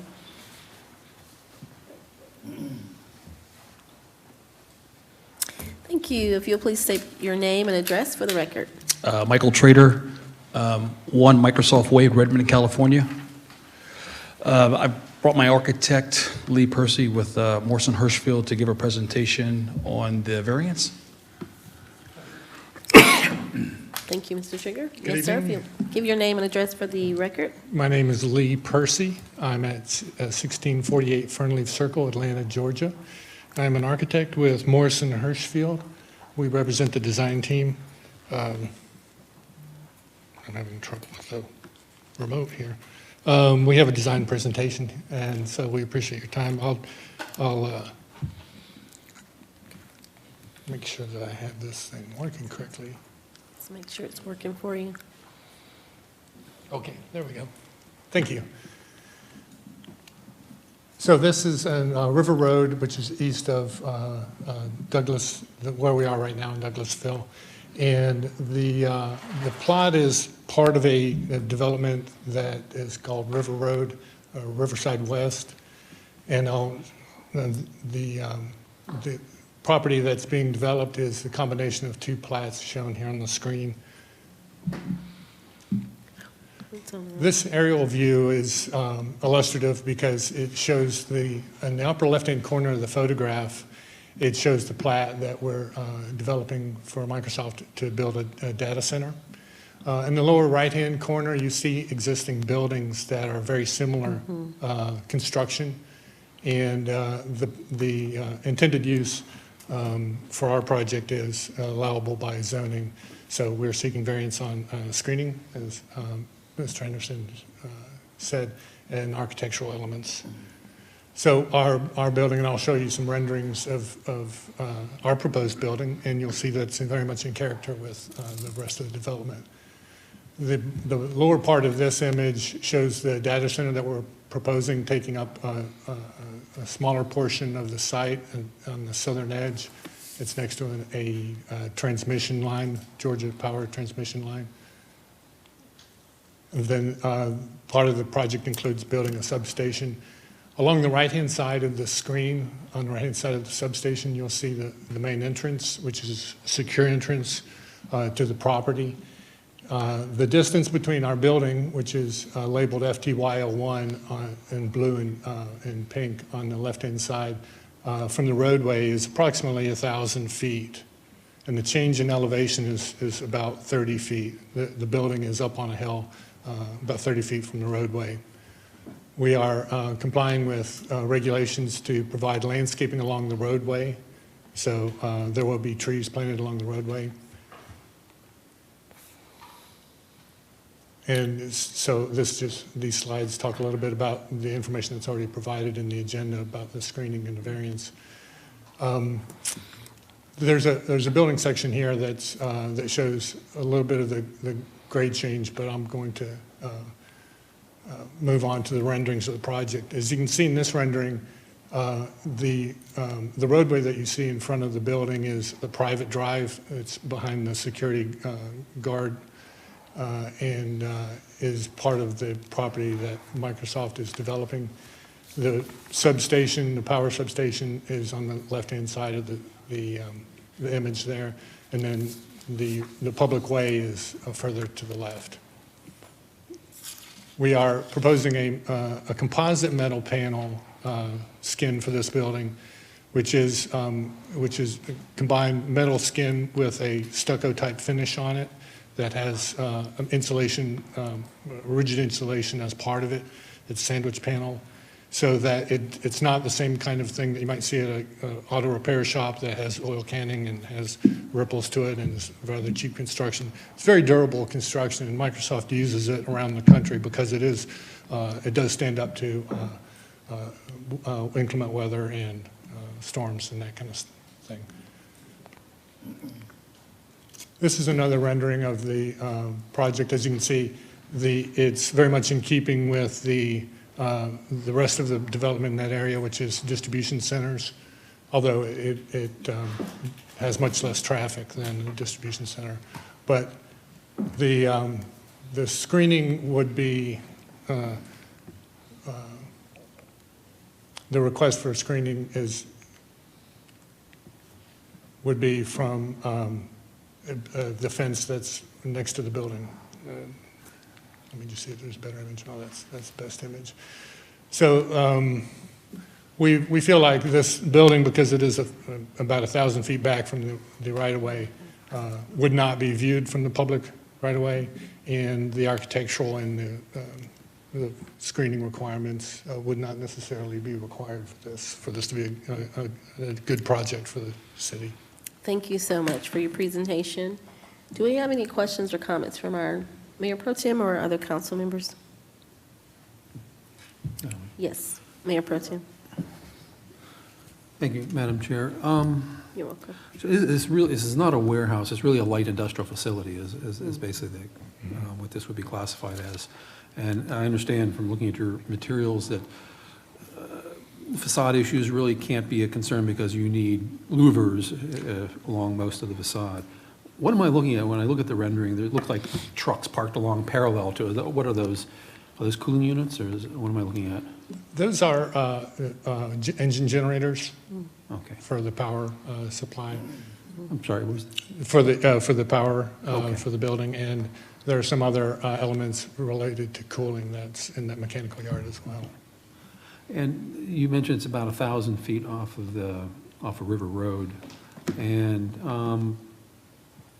I guess the question I would have, and maybe you can't answer this, is you don't control the property between Riverside Drive and your property? That's in other. You know who? I'd have to ask for the. It's a little different, Neil. I mean, some of them has been developed for a while. Again, my concern is what I'm getting at is it the trees that are blocking the view between the main highway and your facility, or is it other buildings? Because you mentioned, and you mentioned there's a height differential as well. Correct. There's a 30-foot height differential. I guess what I'm getting at is, if you don't control the property between the road and your site, so is it possible that down the road that those trees could be removed by other developers, and we will be looking at your building as something that this monument as you go back as you're going down Riverside Drive? Our property line does go all the way down to River Road. Mm-hmm. So the orange box on the screen there is a power substation to bring power to the site. Do you have a rendering of that in there? I'm not sure if I saw that. The power substation. It's shown partially in this image. The black and white. In the lower left hand. And that's a little bit, that actually is between your building and the main road. That's correct. It's probably slightly less attractive. Like I said, my concern, and I guess I'd have to go down there and just kind of drive it and look at that, see what the view is. I am, of course, very familiar with this area. It is very difficult to see this parcel from Riverside Parkway. So I mean, if you got out of your car and stood on the top of the car, you might be able to see back in there, but Yeah, that's my biggest concern, is like I said, if you don't control the property, it's the Disney effect. They're using Disney design, Disney World, because they want, it's so huge, they bought acres and acres around it so that you would contain the view from inside and from out. Right. And so, I don't know if that, how much property you have around there. Unfortunately, Microsoft came after those other parcels were developed. Okay. Okay, that's all I have, thank you. Okay. Thank you. Thank you so much for your presentation. Do we have any other questions or comments? If not, we will take this up on Monday for a vote. All right?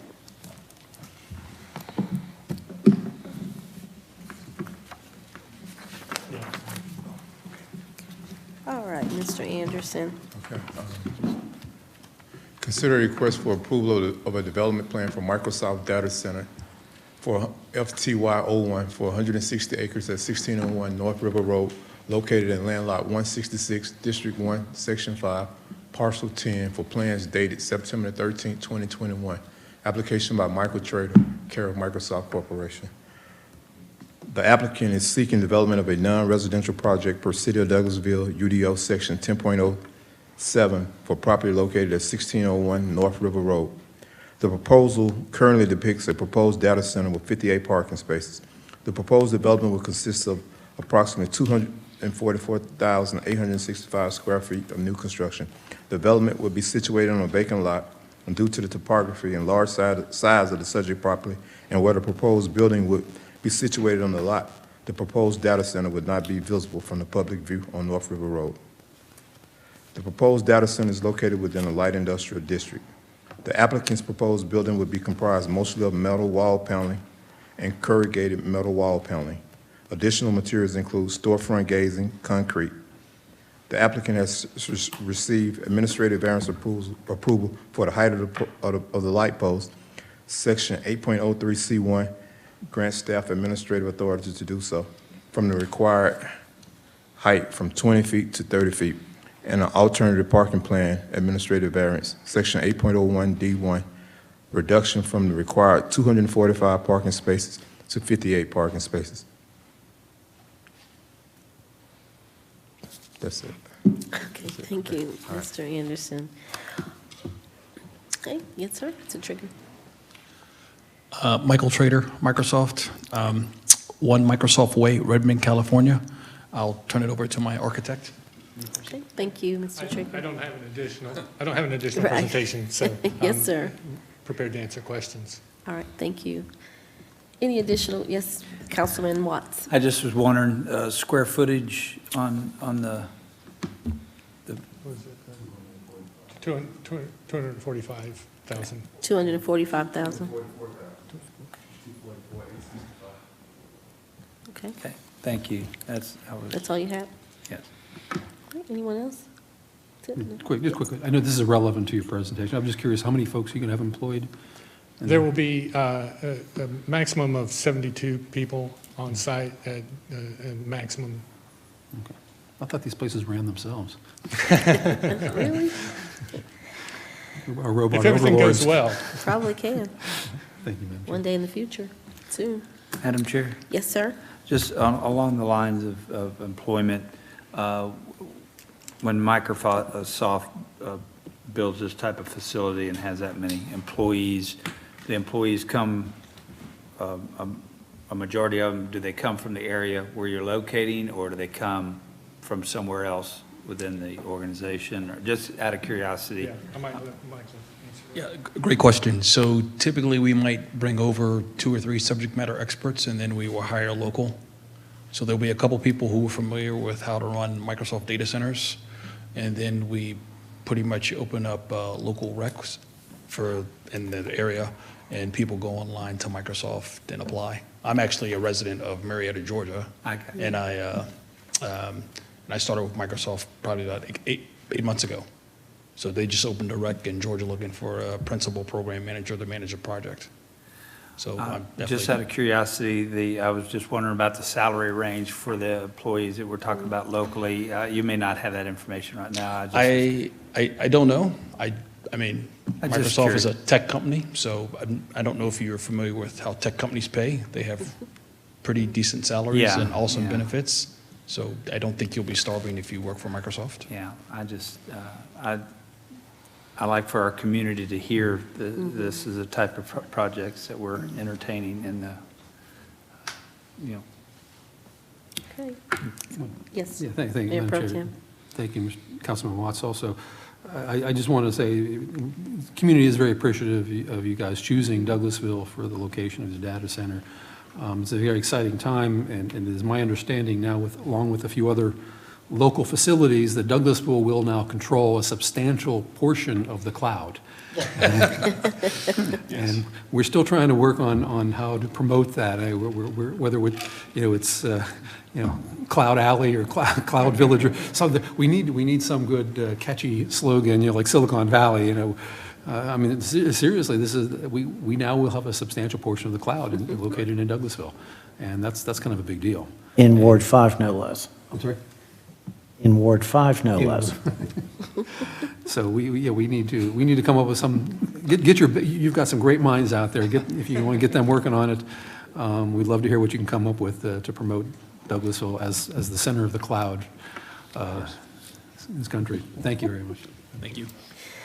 Thank you so very much, gentlemen, for your presentation, and we will take this up on Monday. All right. Thank you. Thank you. Have a great evening. Well, Mayor Pro Tem and our other council members and staff, Mr. Anderson, you did very well. Does we have one more? Two more. How did I miss it? Oh, wow, I'm going too fast. You're not off the I'm not off the hook yet. Put my glasses back on. I do see them. I apologize. Thank you. Two more. Okay. The I next see it. item Yes. is consider request for approval of a development plan for Members First Credit Union for 1.13 acres at 3024 Chapel Hill Road, located in land lot 47, District 1, Section 5, Parcel 219, for plans dated October the 6th, 2021. Application by Cody Rogers, P.E., care of Eclipse Brand Builders, LLC. The applicant for Members First Credit Union seeks a development plan approval of a non-residential project per City of Douglasville, UDO Section 10.07, for property located at 3024 Chapel Hill Road and land lot 47, District 1, Section 5, Parcel 219. The proposal currently depicts a proposed credit union. The proposed development will consist of a one-story structure totaling 4,100 square feet of new construction on a lot totaling 1.13 acres with 34 parking spaces.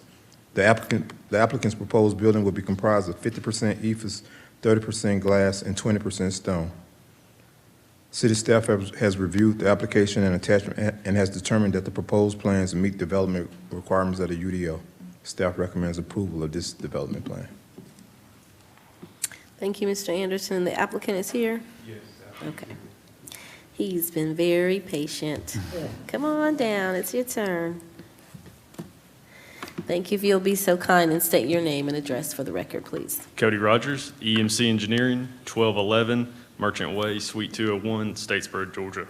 Thank you, Mr. Rogers, for your patience. Yes, ma'am. Would you like to make some comments in regards to this development? Sure. This development is actually part of a master plan. The shops at Chapel Hill, I believe, developed around 2005 or was designed around 2005. This site in particular was actually always planned or planned at that time to be a bank or credit union, so we're not changing the use. We're just following the master plan.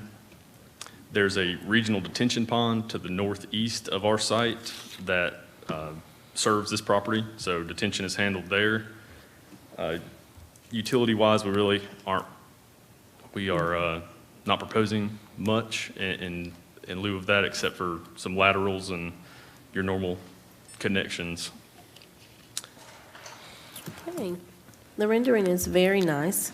Actually, the location is in a really nice location as well. You're going to get all those that are eating, and for those of us that get our nails done and hit the gym, may become a member. So it's awesome. Do we have any comments from our Mayor Pro Tem, our council members? Yeah.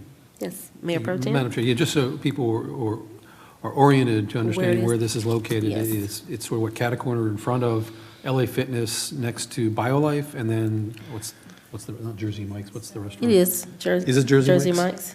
Jason's Deli. Jason's Deli, excuse me, my apologies to Jason's Deli.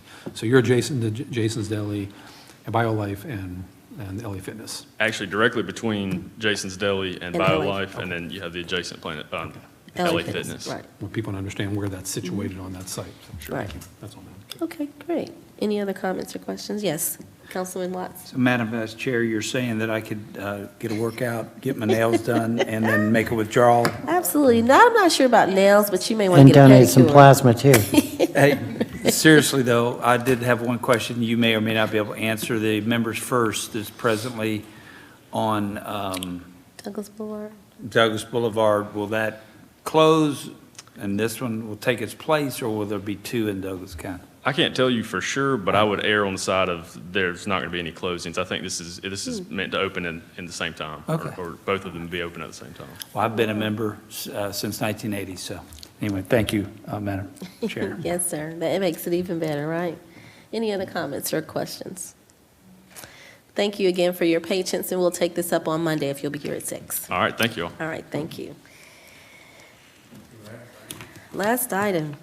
Consider request for revised final plat approval for tributary at New Manchester for the purpose of revising lot lines for .478 acres at 9107 Hanover Street and land lots 176 and 179, District 1, Section 5, Parcel 19.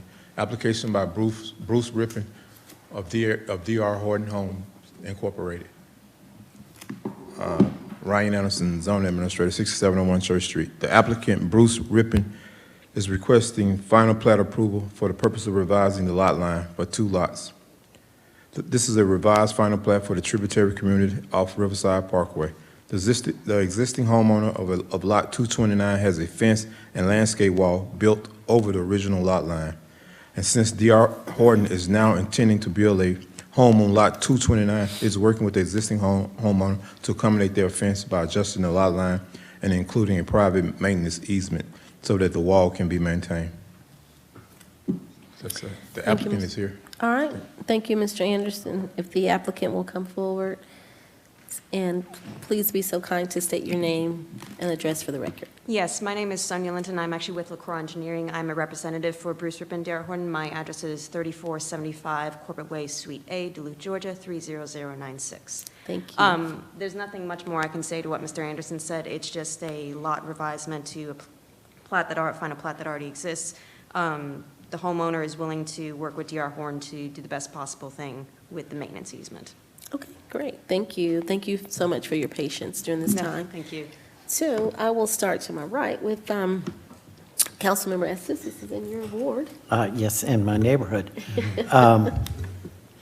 It makes perfect sense to me. This seems to be a very easy solution to the issue.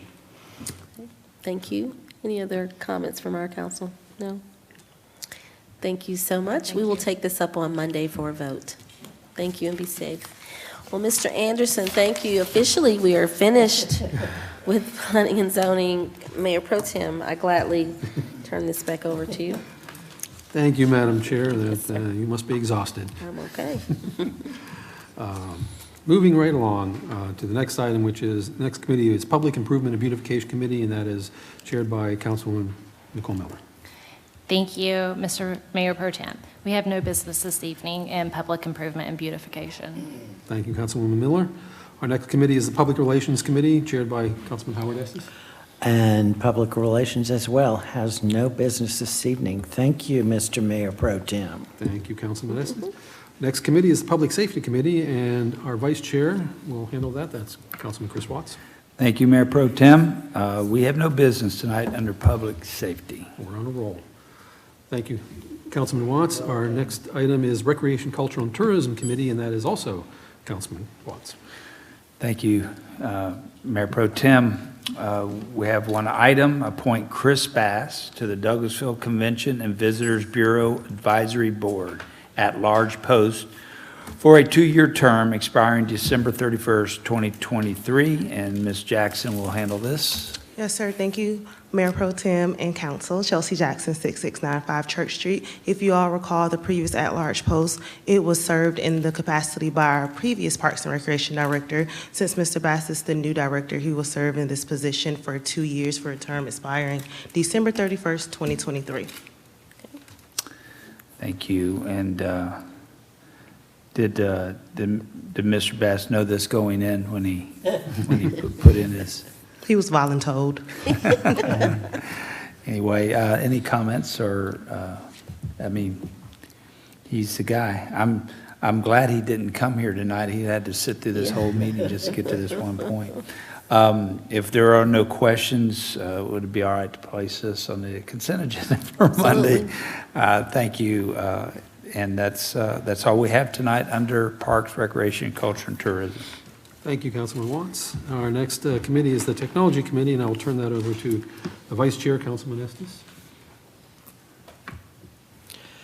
Thank you, Mayor Pro Tem. Technology Committee has no business this evening. Thank you, Councilman. And our last committee tonight is the Transportation Committee. Councilwoman Dr. LaShun. No business, Mayor Pro Tem, thank you. Thank you, Councilwoman. Yes, sir. Is there any other business to come before City Council that any of the members would like to bring forth at this time? Okay. We will then move on to updates from city staff. City Attorney, Mr. Dodson, do you have anything for us? No business, Mr. Mayor Pro Tem. Thank you, Mr. Dodson. Staff Attorney Lynn Woodward, do you have No anything for business, us? Mayor Pro Tem. Thank you, Ms. Woodward. Chief of Police, Chief Sparks, do you have anything for us tonight? No business, Mayor Pro Tem. Thank you very much, Chief. City Manager, Ms. Hampton, do you have anything for us? Only thing that I have to add is that you do not have any items on your committee meetings for Monday, so you will start at 6 p.m. It's becoming a regular thing. Let's hope so. We've gotten so much done, we've got it all out of the way. Is that it? All right. Thank you very much, City Manager. At this point, we open the floor for comments from citizens and delegates. Anyone in the audience who may be left here, is hiding underneath the seat, who'd like to say anything? It does not look as such. So, that being said, this meeting is now adjourned.